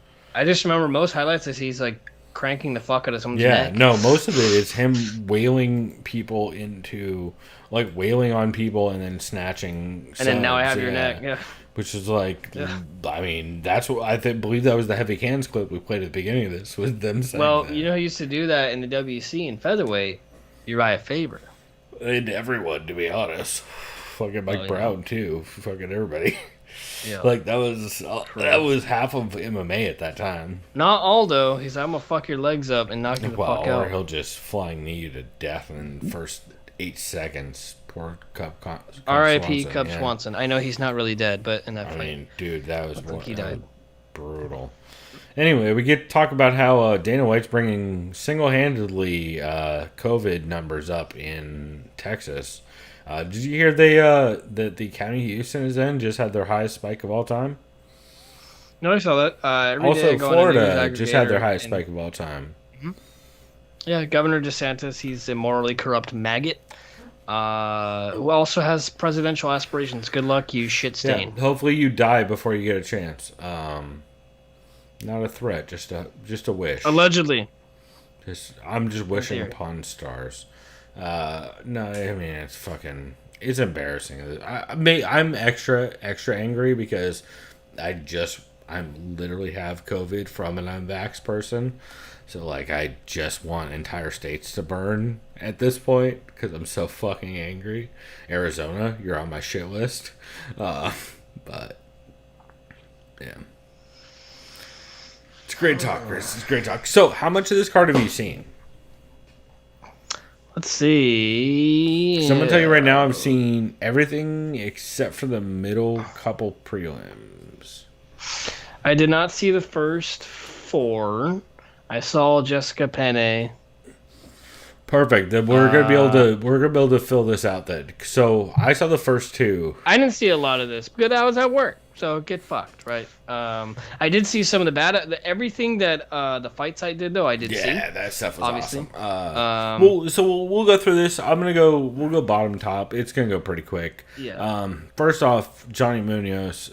I don't see an NA on that, so Johnny Munoz got the RNC over Jamie Simmons. Yeah, I mean, he basically just worked to an RNC. He, if I remember right, had his back for most of the first round trying to get an RNC and then got an RNC. You know, these. Someone please tell me the difference between Fight Pass prelims ESPN UFC prelims and Bellator prelims, other than one has more numbers on the left side of their record via padding. Because at this point, it's starting to feel like just a lot of that. By the way, can you remind me if I should continue paying for Fight Pass, which I never use? There's no point anymore. I mean, how much do you love the MMA Depressed Us? I never listened to it because I never remembered to. Okay. Well, it's only on off. The only reason why I held on to Fight Pass is because I think Mike Ramirez uses my account. I let him watch all the old shit, and then like Trevor loves the old shit. But other than that, I don't know. I should go back and watch some of those old tournaments I had before. That's the only thing it's good for, is if you want to watch old, like, the ability. Maybe I'll to sit watch down old with stuff. the homie Jorge, who wanted to get more knowledgeable about MMA stuff. I'll just show him some of the old school shit. Hell yeah, bro! Fucking dude, the yeah. Vale Tudo tournaments, the IVC tournaments in Brazil are the best. Don't they even have like some of the stuff Mike Swick did in Thailand, or like some of the one promotion he was with? Yeah, they have Yeah. I forget what the fights they did on the beach way back in the day. I forget the name of that place. Mark Fellows says this listener is high on Volkanovski and IPA. Dude, I'm right there with you. Could they have made a more easily likable person out of Volkanovski than setting him next to Brian fucking I'm from the streets, yo. Don't fuck with me, I kind of carnal. remember Scott Ortega. Super white. Yeah, Ortega is like next to Volkan. Don't call him Blue Next Eyes. to Volkanovski, he might be even more unlikable than anyone ever. Like, Oh, I've been watching. Ask Mark if he's been watching The Ultimate Fighter. I have. It's Volkanovski's great. He's hilarious, and maybe Brian Ortega's a nice guy if I meet him. But like I said before, I don't like to judge people unless I've met him in person. Maybe he's a great guy in person. Maybe possibly right. I've met plenty of people that are just great in person that are pieces of shit. for the record. Exactly. So I don't know. I'm not gonna call him a piece of shit. I don't know, but just based on what I've seen on the seems not camera, fun. I feel like he's almost just putting on a facade, dude. Like what the fuck? Yeah. If nothing else, he seems just not great as a TV personality. If nothing else, right? Like, I don't know. Maybe it's just me because I'm like not the biggest Brian fan anyway. But I'm not. Ever since he slapped up that not DJ, the fucking- K-pop star, I was like, come on, bro, what the fuck? That's a civilian. You can't be hitting civilians. well, and That's also a bitch it's move. just like, dude, who talks shit on Korean Zombie? Like, that doesn't make anybody. Did a I fan send of you that clip? Did I send you that clip where he talked about how he would love to fight Habib as a competitor? It's like, please no. That shit. I thought it It's would that happen. kind of shit. You would get well, and it's also mauled like, to yeah, he death. always ends up around a bunch of fucking Brennan shops, which doesn't help his image either. Oh, shouts out to TJ Dillashaw too for not giving a fuck about Shaw. That was hilarious. Yeah, that dude. Thank you, TJ. He had not TJ nothing to Dillashaw do with any his of that. leg laid up, no selling Shab the entire episode is. Just literally watching the fights, like any fight fan, it's great. He was like this, just watching. I the couldn't fights get through. as Shab was just plugging some bullshit, and as Shab interrupts Brian Ortega's story about FaceTiming or Robert Downey Jr. FaceTiming him, and you know what Bren Dumb said? Well, oh, don't you think that's a little weird? A grown man FaceTiming another grown man. First of all, nothing's weird about that. Also, I well, it understand is what if that you, it means. is if you're old and you don't understand how FaceTime works. Sure. It was just funny, all the insecure excuses he had, and you could see Brian Ortega the whole time, like, is this motherfucker for real right now? And then, like, as he cuts him off and talks about Manscaped, he's like, fucking sucks. And then TJ looks at him, he's like, yeah, he sucks. Yeah.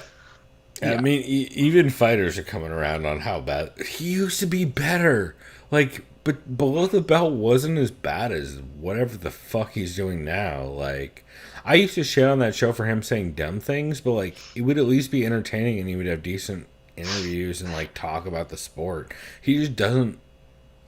He not only doesn't follow the sport, By the but way- he like is actively aggro towards anyone who disagrees with him. So, by the way, talking about doesn't follow the sport, not Steve Smith, but Max Kellerman, who's very much more and suited who for is boxing. terrible Please on stay in air. boxing. Please stay in boxing. Please stay in boxing. That's the thing I have to keep spamming. So 'cause, terrible on air.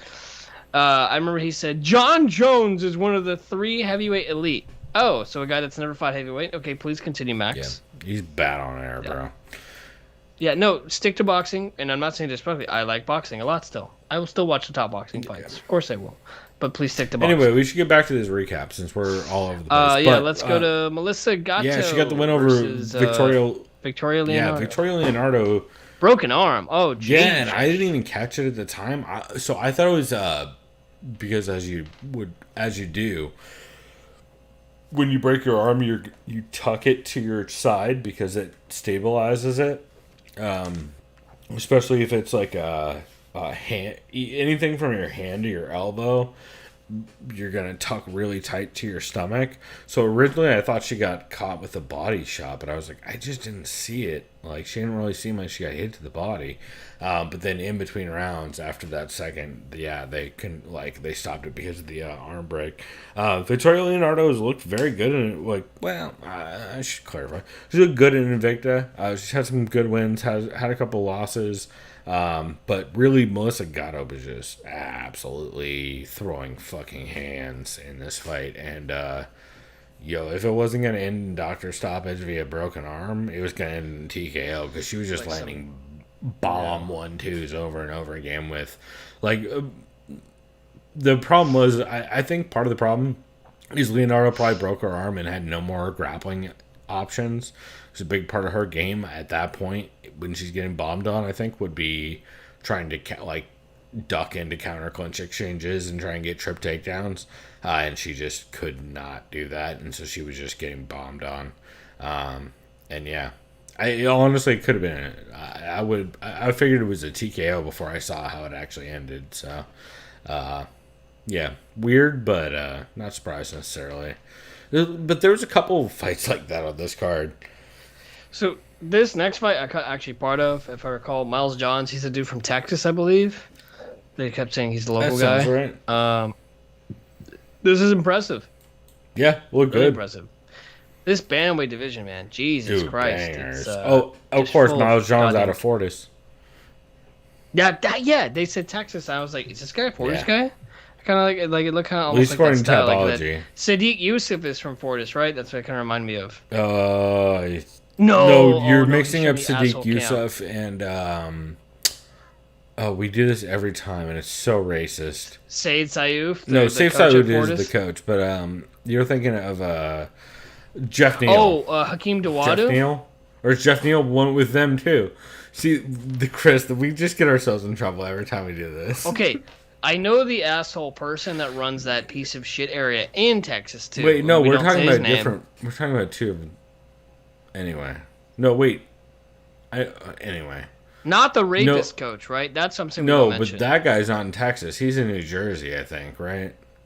Oh, I thought he's in Texas. No, I'm a Sajari dumbass then. Eubanks, Excuse me. ex-coach. So I'll be willing Excuse to throw my that name under the ignorance. bus. I actually thought I was under the impression he was. He in might, Texas, he but no, might be. he's I a- don't pay attention. I to think where, he's on the East I don't Coast, pay so you're attention where absolutely Lloyd Irving stays nowadays. I'll go ahead Yeah. and put his name in the Yeah. fucking conversation. Yeah, I unfortunately mix up a couple of those fighters as well, and we are the worst. Anyways, when I watched I said John Miles, Jesus, Miles Johns. Tell me, been drinking very- some weed. Very confusing. Yo, so professional, Chris. I was like, he kind of looks like that Fortis style. Well, So- he's a little wild for like a straight up Fortis style, but he very much is like, you could tell there was a big part of, I feel like, why he won this fight was he was able to set up his position in the cage more often than his opponent, and then set up that overhand right to land it. He just consistently was able to force dude into corners and make him pay for it. Which is like, I feel like ringcraft is very much ringcraft, jabs, and low kicks, I feel like are very much a safe Saud trait. And I fucking respect the shit out of it, because I think it'll win so many people fights. Especially like a lot of the fighters have come to that camp. I feel like I've really benefited from that. Speaking of the exact opposite style game plan, did Manel Cape things until he hit a flying knee. This was homie that was in one, right? No, Ryzen. Ryzen, Yeah, excuse fought me. Horiguchi. Yeah, Well, I remember that fight against Ian McCall, Yeah, and Ian McCall slashed his head against the rope. dude, Ian McCall, probably It's like the shit worst luck. luck in all of MMA. Or got to be up there. I don't know. Actually, Nico Montano. She has the worst luck. I There's don't no think one it's else. Her and even close. Rayborg. Her and Rayborg. No, I think she might. If we count outside the cage stuff, Rayborg. If we don't, Nico Montano. True. Yeah, no, Nico, and I know some people it's fucked up. Some people on Reddit like to shun her. Like, I think it's genuinely like she just has a lot of tough situations going outside. Well, she also we got don't know about. COVID, and like it hit Native American communities really fucking hard and stuff Yeah, like that. and it's so. like, yeah, exactly. Look what part of community she's in, dude. It's already a community at just a cultural disadvantage through their entire fucking life cycle. Well, of the United States exists. You know how white people fucking tried to genocide them. Yeah. And then so the fact they're still around at all is remarkable, considering we tried to fucking genocide them and then put them on land that we are now kind of number 2 genociding them through. But shouts to America. It's not like that's our only slave camp. It'd be funny if he had some asshole like Michael who said slap yourself. He goes, oh, he's like, well, my daddy, he worked for everything he earned, boy. That's the real American motherfucking way. You guys are a bunch of liberal pussy asshole fucking betas. right? Like, you know what I mean? Like, what would be like the response to that? Like, even though you're just talking about disowning racism, they would just say, "You're not a real American, boy." Well, no, because being a real like American is being racist as shit, bro. Although the South is not about racism, but You know what? Well, they just do the English excuse. yeah, well, where they're yeah, like, we're only no, racist when it comes to football, mate. No, it's classist, Right? mate. England lost to Italy. England lost to Italy in the Euro Listen. final because all of our black players missed all the penalty shots. So let me just be racist as hell People on, just mate, to all of our people black just players. don't understand Spain's culture of throwing bananas on the field at black people. Well, the Italians did that too. They're all No, terrible. yeah, over Europe there, but sucks. England, I'm telling you right now, if you ask most countries which country has the worst football fans, it's Well, England. Chris, 1,000%. England belongs to me. All right, you better believe it. Nation's pride, the dirty water of their rivers. No one can take away their majesty. England belongs to damn me. it. Some people say. You red bastard. I hate everything.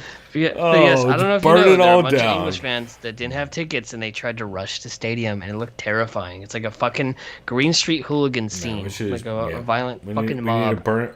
We need to burn it all down, Chris. Or no, wait. We need to send everybody to the Hague. That's the non-violent version that I need to start using on air, right? Everybody. That's like the send everybody- international terrorist like fucking court in the Netherlands. Send everybody to the Yeah. fucking Hague.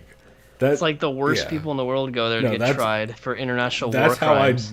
Like Interpol sends you Yeah. there, right? They're like the international police. No, yeah, that's where everybody got tried for Nuremberg, I believe, is the Hague. Which, What about 9/11? Well, not that they could really find any of those actual. oh, you mean Saudi George Arabians. Bush? Yeah, right. Fucking.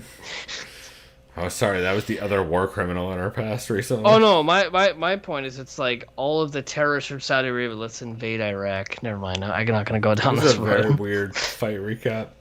Minel Cape won. Also, I think his name is pronounced Cop, but I refuse because fuck pigs. Fuck 12. Yeah. One time can eat a dick, you know what I'm saying?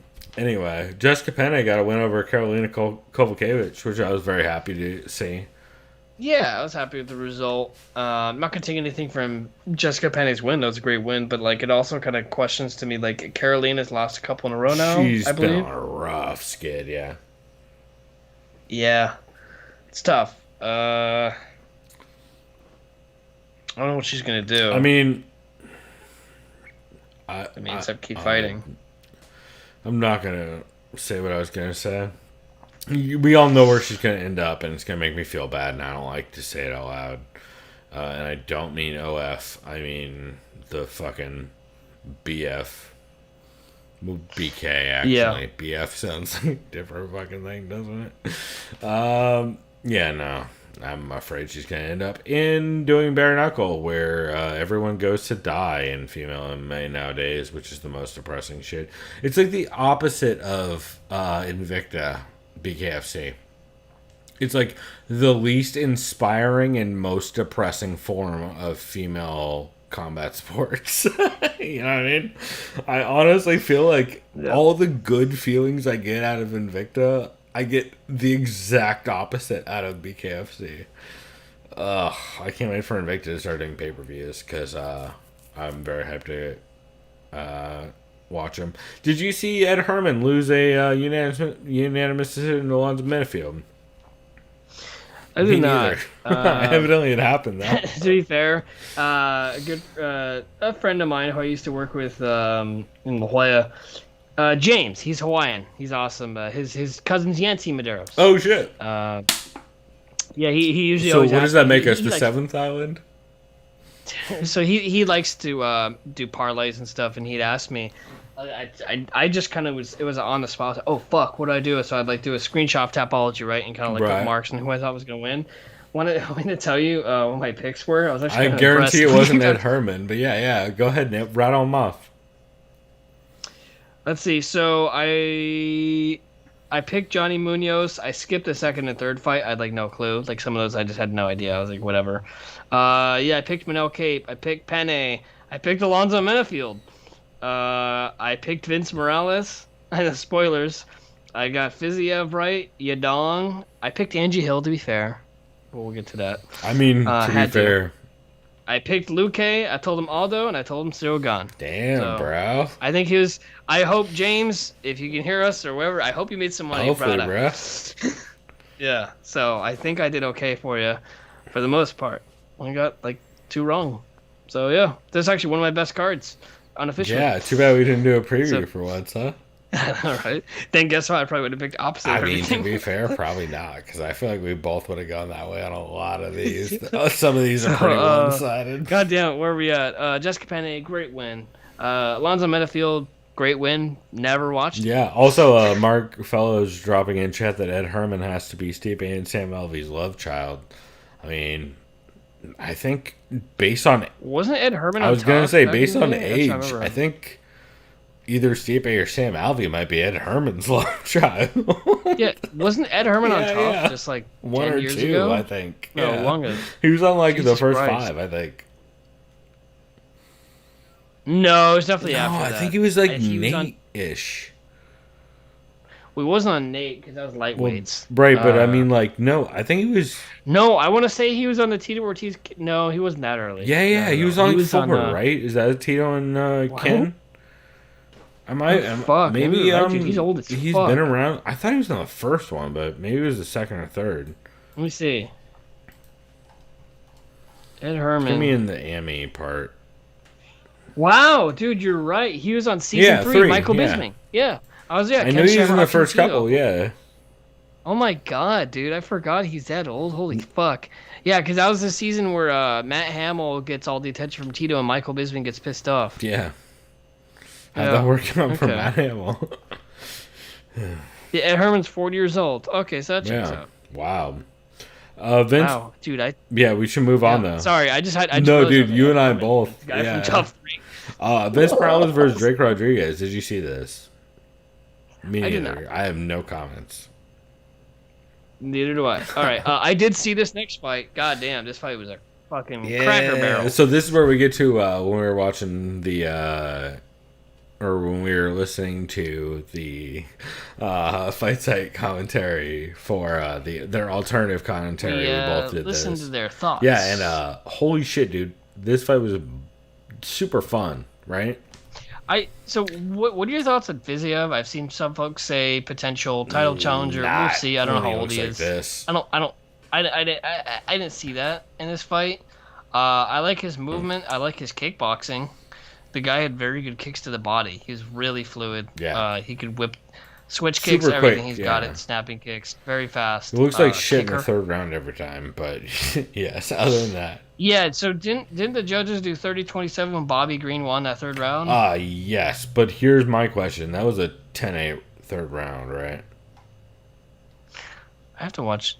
Actually, you know what? I agree with you. No, I watched it twice. Like it if it's not, it's. I would argue it's close. The Fiziev just getting beaten up for a lot of that. Like he's still returning, but like I don't feel like. And he did land I think maybe the only thing that saved him is the elbows and the breaks. Because he did land, I think, 2 of them, and maybe a hook off a break. So you're saying this should have been a draw? Well, I would have not hated a 10-8 third round. I get why they didn't do it, but I don't necessarily hate that idea though. I think it's feasible, but I get it. I mean, on paper, like Bobby Green definitely lost the first 2 rounds just off of like giving away volume, but then I'm never one of the people to bring up stats, but Bobby Green outlanded Fiziev by like I think it was like 70-30 in the third round or some insane shit. So I don't know. Like it's a Bobby Green fight, so I expected it to go this way, but also maybe it's just 'cause I like Bobby Green, but I could see a 10-8 argument on that. I can see that. I guess not enough damage yeah. would be the issue. Yeah, good win by Fiziev. Song Yudong, Casey Kenny was kind of. I liked it. It was decent. I remember. I think it was Iggy because like he keeps moving around and not doing this when he should do that, and he's like, Yeah, Truman talked about Now a lot you're of his like footwork not he's never, similar to the Dom fight, he's never actually able to like close distance effectively. He just kind of follows, which was like, remember at the Dom fight, that was the big issue we had. Kenny? Yeah, where Kenny would just literally follow Dominic Cruz around the cage and never cut it off, so he would just never be in frame. Or like in range appropriately. We're like, it's the same thing he's had in a bunch of fights. Speaking of Cruz, Also, I kind think of a about it, Sean O'Malley thing too. Sean O'Malley's a little better at it, but so then you mentioned those two fighters who are very both bubble and fighters, also out of O'Malley Arizona. included. Yeah. Obviously, Cruz is past his prime. He's just not gonna be able to beat any of the top guys. But I think it's mostly to what like Cejudo, and Cejudo didn't lay the groundwork. People have been doing calf and inside kicks for a long time, but I feel like Cejudo. I remember when I saw him fight Cruz, I was like, wow, Henry's already attacking his legs, and the guy that relies on movement. This is not going to go well, And I know while Cruz had a decent second round, and that I think that's just the game plan now, man. You've got to just get those leg kicks, kill the mobility. That's what you do against Sean O'Malley as well. I'm trying to I know Sean O'Malley would never fight Pedro Munoz or Aldo. There's no fucking way. Two of the best kickers, right? I feel like Aldo he would outside. totally take that fight against because he thinks he can Conor McGregor him, which is hilarious. Oh. Because he would get killed. Oh, geez. But I am convinced. O'Malley gets murdered. I'm convinced Yeah. O'Malley thinks he will Conor McGregor, Jose Aldo. But that being said, I do see Mark Fellows dropping in chat that Fiziev is fun, but he takes way too many shots. Yeah, I was. Yeah, he did kind of have his hands down. He kept doing that bullshit like, come on. Well, I think a lot of that though is that dude just gasses so hard after like a round and a half, and then just kind of falls into like being able to survive off of like enough sways. But yeah, it definitely gets rough. The Casey Kenny Song Yadong fight, like Song Yadong looked good in most of this fight. I think he pretty clearly won a lot of this. I don't know how it was considered a split.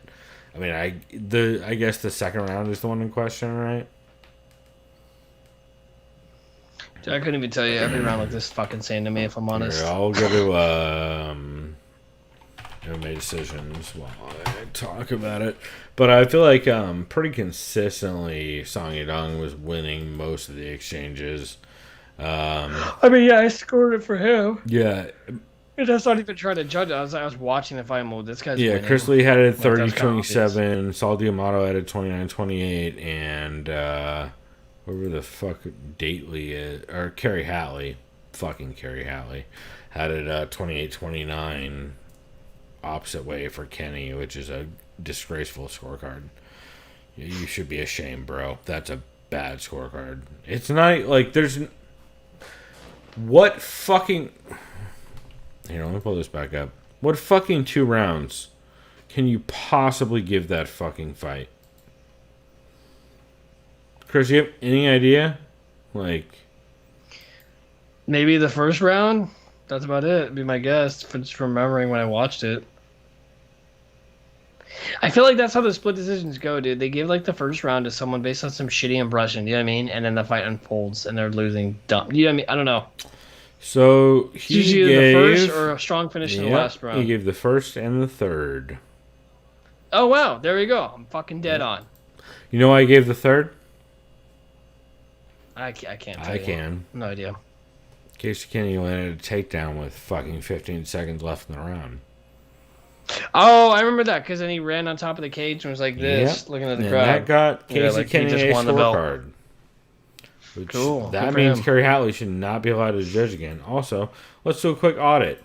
First off, Kerry Hatley, bad sign that you've scored 3 fucking fights since 2017. That's not a good sign. Wait, since 2017 or in No. 20? He scored 2 fights on this card, 1 fight at Bellator 230 in 2019, and then because, by the way, Kerry Hatley is also a fucking ref, right?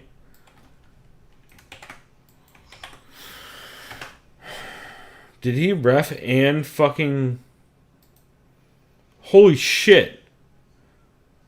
He refed and judged this card. When the same night? Really? That's a joke. What the fuck? Why is that happening? Texas? I don't know.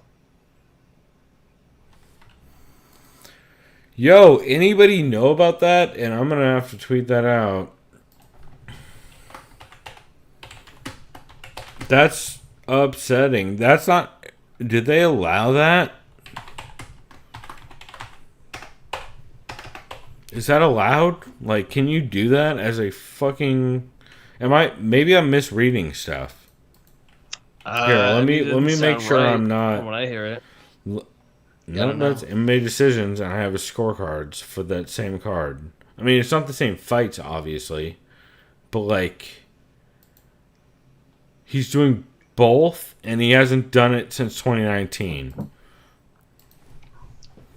What the fuck are we doing? Yo, this is why this fucking sport is a joke, bro. Okay. I'm gonna deal with this after the show because I'm too angry and I have too much to say. Defined, yeah, that's Dude, fucked. I have big fucking problems and I want answers from athletic commissions, to be honest. That seems I've never seen that before. Like, except for like small regional show shit. Yeah, that's unconscionable at like at a national level. Just It's a fucking pay-per-view, bro. He was on a fucking pay-per-view. He did the Michael Chiesa fight as the ref. And he also judged earlier fights on the card. That's not a thing that we do in adult-ass states. In Texas, you can carry a gun without a license. Reffing and judging is no biggie. Says Mark in chat. Great point, bro. Not gonna lie, very good point. Okay, anyway, sorry, I got very distracted. Song Yadong won that fight. I would argue 30-27, maybe 29-28, but definitely won it. Chris, I have not seen Teach towards Angela Hill because I don't like depression. So what happened in that? It's funny. I actually only caught the first round because I was at work, and I was like, all right, I had to do something, and then I just had I had it on my phone, prepped up like on a cup, and then I had to people were annoying me, and I had to deal with that hippie guy. Sounds about right. Remember the one who had stress fractures in his leg? So yeah, all I remember, if there's any round that Angela Hill won, it was definitely the first round because she kept dominating Torres with a jab and like a short elbow in the clinch. Other than that, according to when I saw the decision, I'm pretty sure it was unanimous for Tisha Torres. It was, yeah. She just dominated, is what I heard, like Dominic Cruz or someone say. No, he didn't say that because he's a little biased for Hill. But someone else said something. But yeah, it just sounds like Tisha Torres ran away with it in the last two rounds. Okay. I have not come back to watch it. And just had better exchanges. I just remember seeing Angela Hill, and I vividly remember her jab just really disrupting the pace of Tisha Torres. But I'll have to watch it again because I missed it. Fair enough. Yeah, I have not come back to watch it because, man, if there's anything I take rough, it's Leslie. Is this four losses in a row? For who? Or three? For Hill? No. No? I thought she won one very recently. Did she? Right there, unless I'm tripping. No, she won the Ashley Yoder fight. Oh, that's right. And also the two split decisions that were both wins, if we're being honest. Well, that's what I was thinking of, though. Claudia Gadelha. I mean, they're both losses, but like they're not losses. Yeah. Yeah. Okay, excuse me. I didn't mean that in a disrespectful way. I forgot about the Yoder fight. Yeah. So. The Yoder one is fucking. Okay.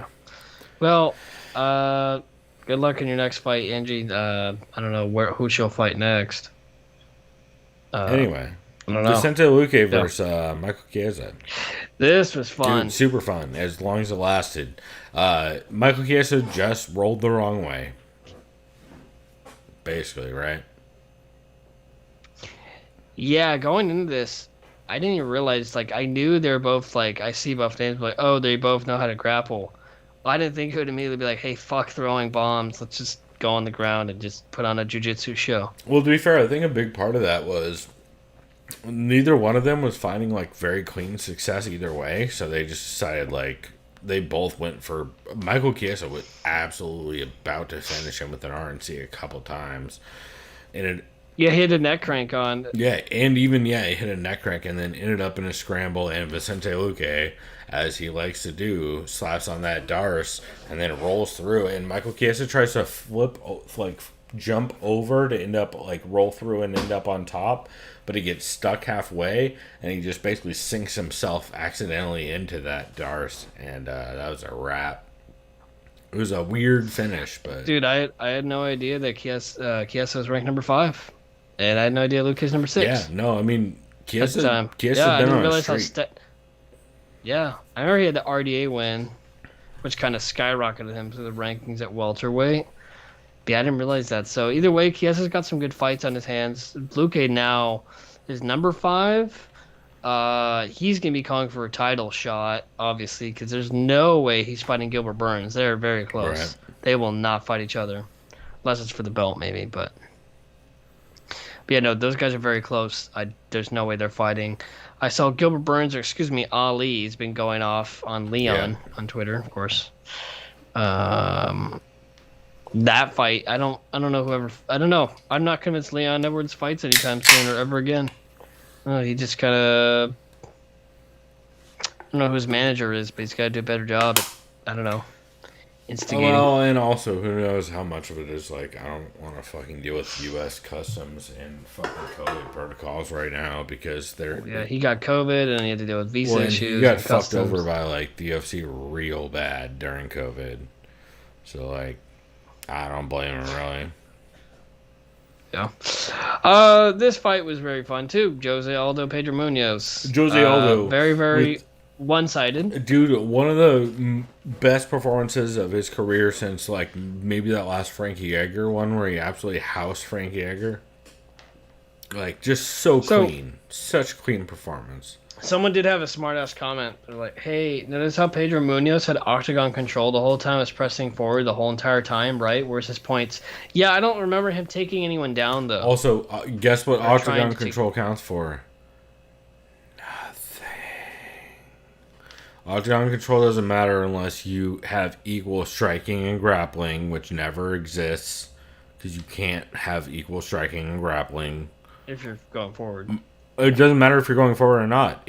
Unless you both landed the exact same punches and grappling exchanges, then Yeah, forward like you pressure tell like a doesn't matter. synchronized jab, you know. Yeah, or it whatever, doesn't. you hit each other. It's only after.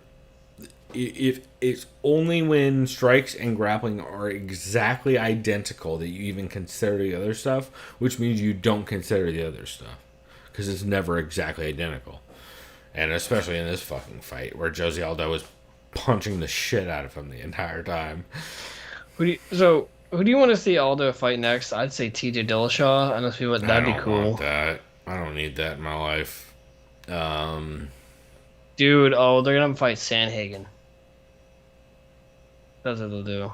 If Sandhagen wants to Sandhagen take is someone actually lower. maybe more interesting to me than TJ. Because I feel like Sandhagen is more susceptible to shit Aldo is good at. I think Aldo could fucking knock him And out. also So I think let's keep his cardio. head down and hands Cardio down, is less of a scare tactic for that matchup, which, like, as long as it wasn't a 5-rounder, I feel like Aldo could win that over 3. What I don't want is him to get fed to TJ on a 5-rounder, which I'm very scared is going to happen because I feel like that is easy marketing and a terrible matchup for fucking Aldo. No, that's my money's on that. TJ fights Aldo next. Yeah.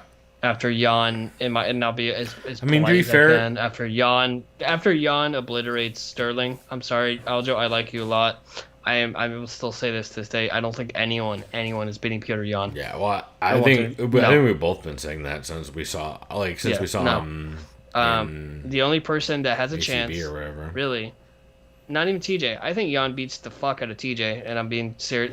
I think it's Henry Cejudo is the only one who really has a chance of beating Jan.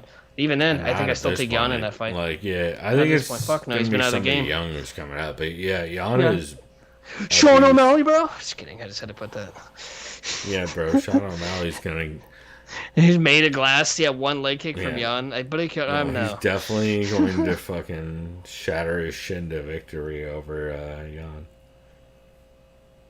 Yeah, I don't think anyone beats Petr Yan. Nope. Fair enough.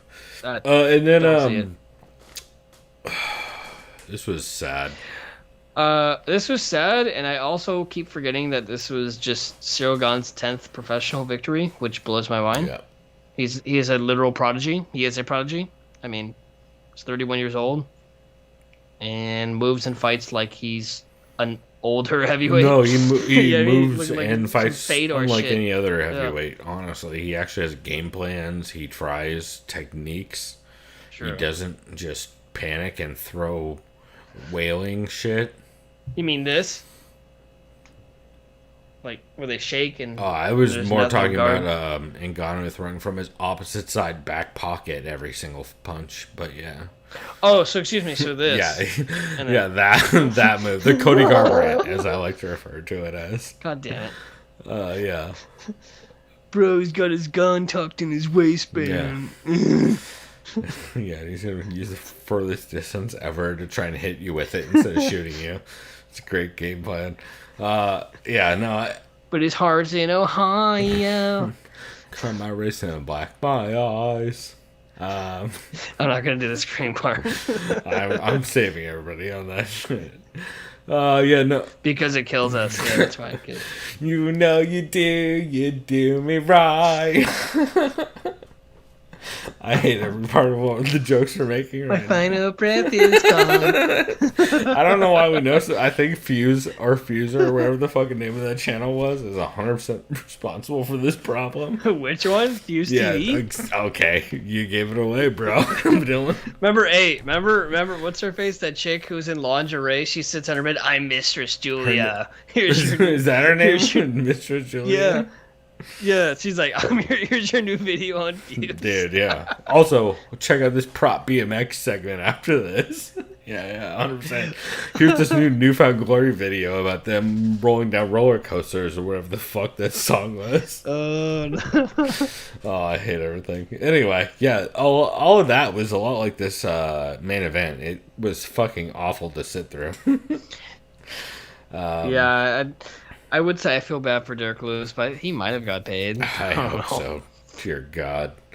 But yeah, it was a rough main event, but decent card overall, I would say. Yeah. And also, Chris, this weekend, there's not really. I mean, there's no UFC card. There's a Bellator card. It is Bellator 264, which is Gegard Mousasi versus John Salter, which is not selling me What as a main event. The fuck is that? Well, yep. How about this? Andre Korshkov versus Sabah Hamasi. Is that selling you? Nope. I mean, I know Sabah Yeah, it's at least Hamasi is closer. from fucking ATT, but still and don't care. Korshkov is always dope. Like, that's a okay fight. Yeah, he's cool. But yeah, the rest of this card. I mean, there's people you recognize. Magomedov. Yeah, there's. I mean, Hoffenstadt. There's names. Well, that's a great name. Oh, I thought it said Kennedy. Kendley St. Louis. Pam Sorensen's Says on Kennedy. here. Like, there's some names, but it's not.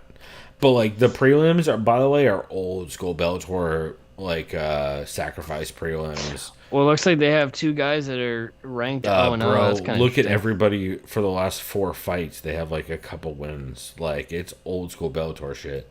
It's old school Uncasville. And then also this week we have a fucking PFL Rory McDonald versus Ray Cooper the third, which is gonna be depressing. I saw that. Yeah. How do you think that go? Well, I know Rory got robbed. Like, and it was an action. You know how? So you like how when Sandhagen fought Dillashaw, you see a lot of dumb people saying robbery. Not a robbery. Robbery was what's his face? Gleason Tebow, Roy McDonald. That was robbery. That was actual. I robbery. don't. To be honest, I don't remember that fight. Don't watch it. I If you're a Rory don't worry, fan, I wasn't don't watch planning. It. No, on it was actual robbery. Like, Rory outlanded him, I think, by like 50 or 60 strikes, and then had a couple takedowns. And I can't actually tell you why they give it to Tebow because I don't know how to. I forgot explain it. Rory's It's just- training it. It's just a I joke. It was a forgot. joke. I Anyways, forgot. I don't know how he fights Ray Cooper. I said Roy Cooper. Jesus, Ray Cooper. Yeah, Ray Cooper third. New Mystic Fighter. I Roy forgot Cooper. Rory was training at Henry Hoops nowadays. Oh, at Cross training Sanford? at Sanford, yeah. Yeah. Ooh, that's kind of interesting though. I mean, it's good for him. I kinda like- But also, I kinda like it with the still striking. think Ray Cooper III's going to fuck him up 100%. Yeah, it's like because this is clearly Rory past his prime, obviously, I mean, right? it's going to look we like the kinda Jake Shields fight a little bit, but like less aggressive, but worse. Because how old is Rory? 34 or something like that? He's got to be like somewhere around there, right? At least as much damage as Jake Shields, if not more. Yeah, he's oh my god, he's born on 2 months after me, so he's 31. That's right, because he started when he was like 19. Well, also, Okay, I was- not great for you. Just to Melvin Yeah. Millard. But he's got Jesus on his side, so he might be all right. Yeah, that worked So, out I great. don't know. Again, shouts to Melvin Gillard. Oh, Kayla Harrison. What card is this? I see there's a Kayla Harrison That's the card. same one, maybe?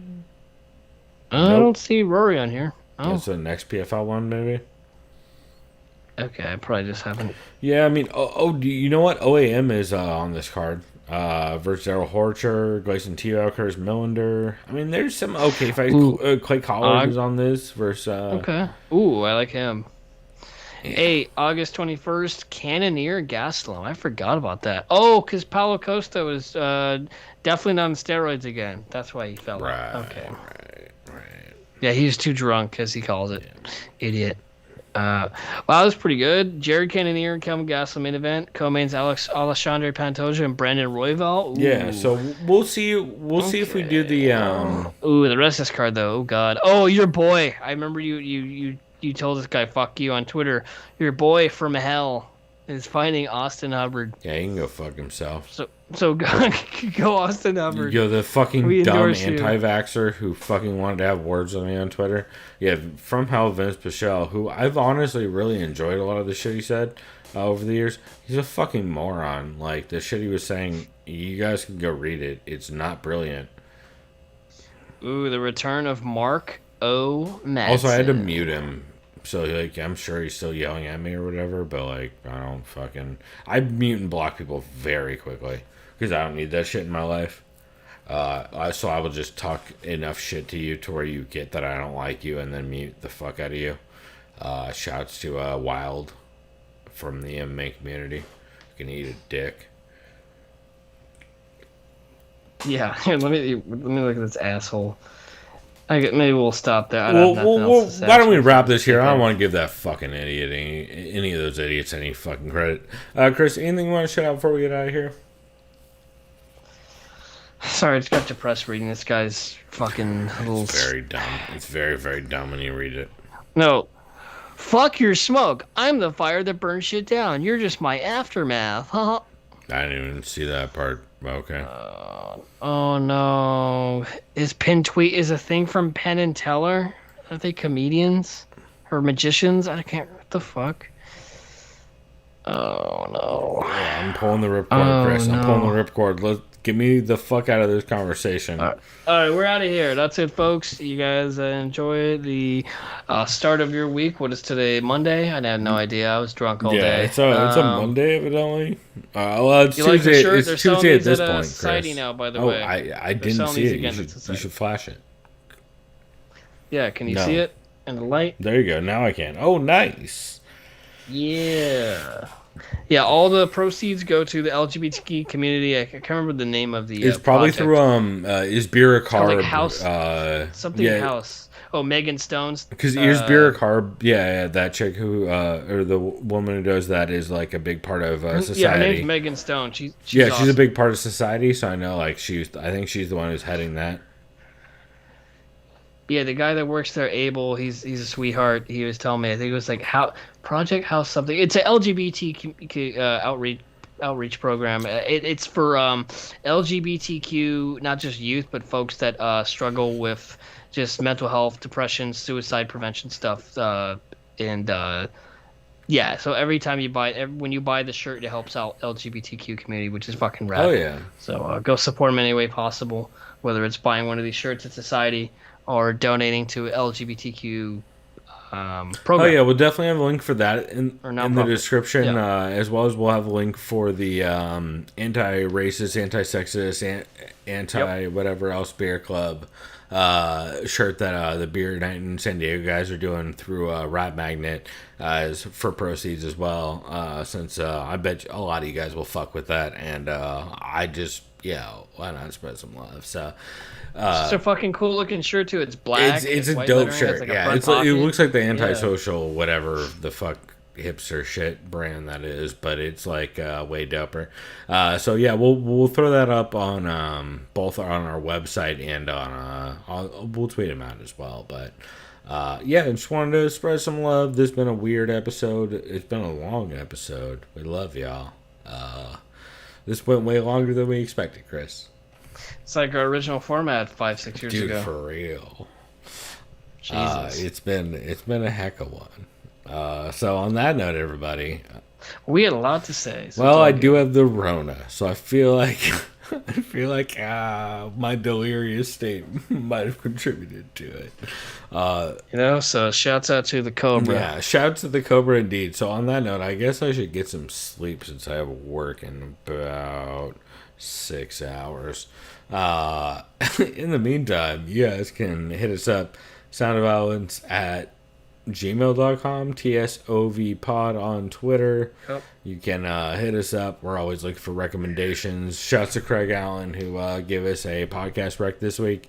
If you guys listen to a podcast and you think it's good, please send it to us, because I'm telling you, there's too many podcasts and I can't get to them all, and I really, really appreciate when you guys send one to me that you like.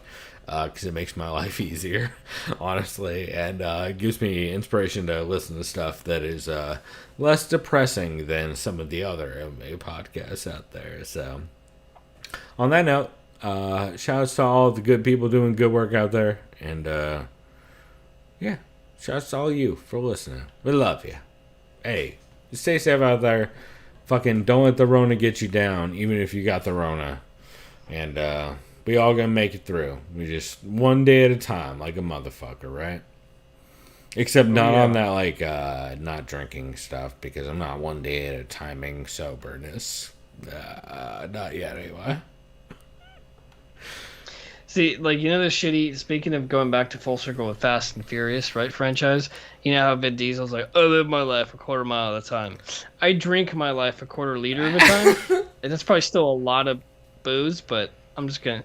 No, a liter, what is that? Liters, how many ounces? 33? 32? Oh, well, Chris. Like when Farva and Super Troopers will take a liter of cola? It's enough ounces for me to 100% spill beer all over this room. So I think it's a good time to wrap this.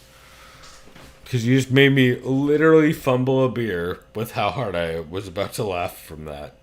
So... I literally dumped a beer all over. Yep, 33.8 is a liter. I thought you nailed it, and it made me fucking very, very dumb. God damn it. Well, on that note, everybody, we love you. Thank you for joining. Shouts to Mark Fellows for hanging in until the end. You are a real one, bro, and you already know. Also, shouts to everybody else who dropped in, and except for Michael, he can go fuck himself. Yo. Yeah, hey, Michael, slap yourself. What do the 5 fingers say to the face? Hey, Michael, go talk to Danny Tamborelli. He's got some advice for you, bro. On that note, yeah. You have a good one, everybody. We love you. Bye.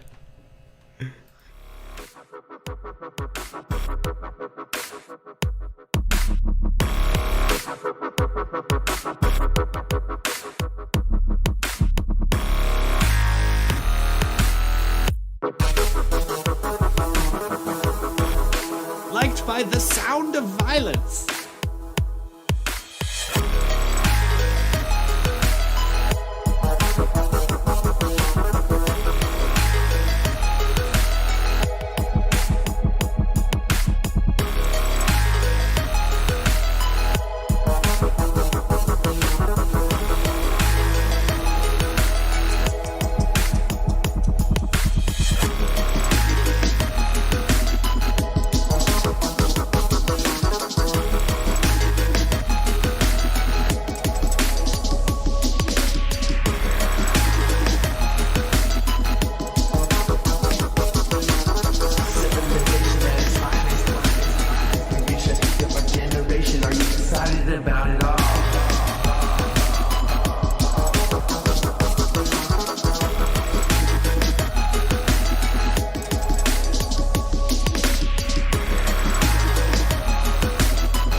Peace.